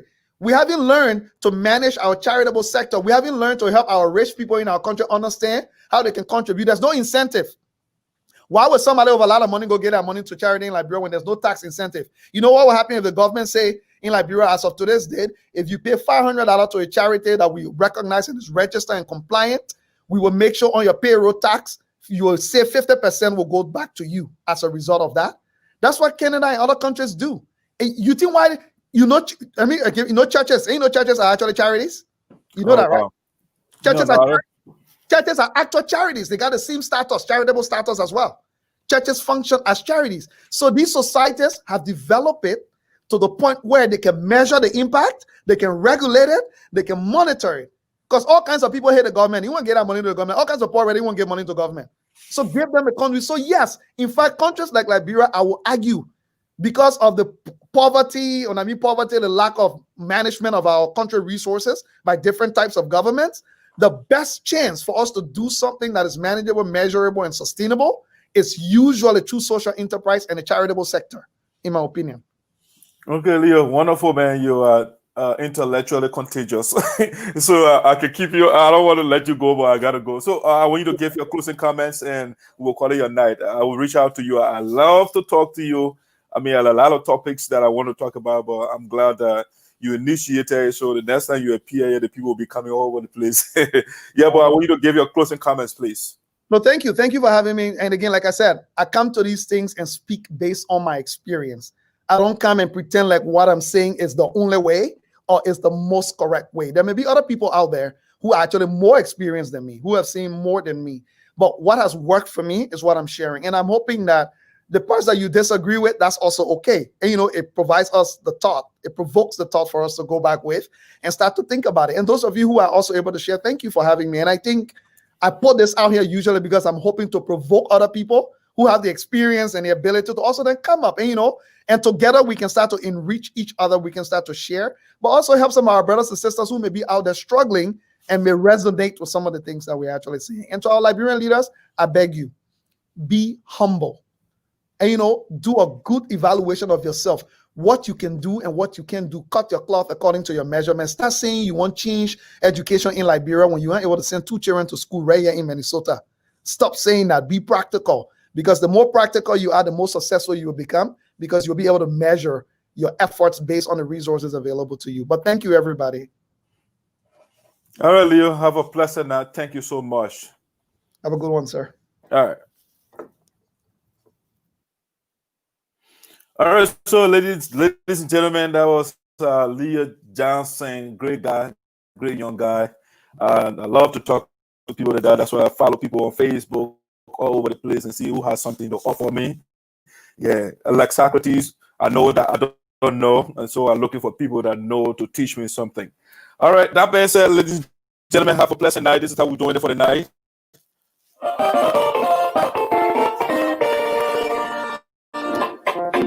Now you know this is Aaron the Apostle. I'm back in life. I'm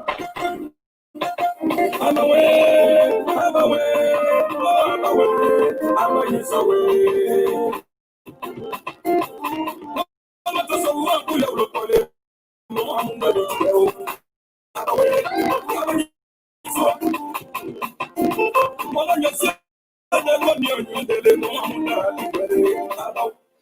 Yeah, just before you go, ladies and gentlemen, or before I let you go, on Saturday, have a special guest as well, a young, bright Liberian.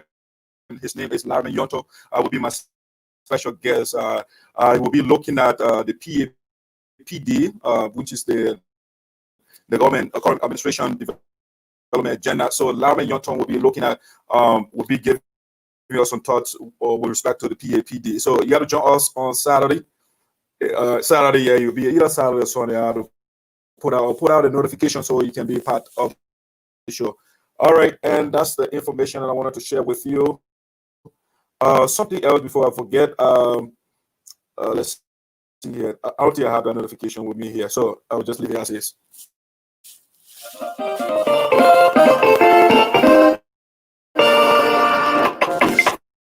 Now you know this is Aaron the Apostle. I'm back. You're right. I'm away. I'm away. I'm away. I'm away. I'm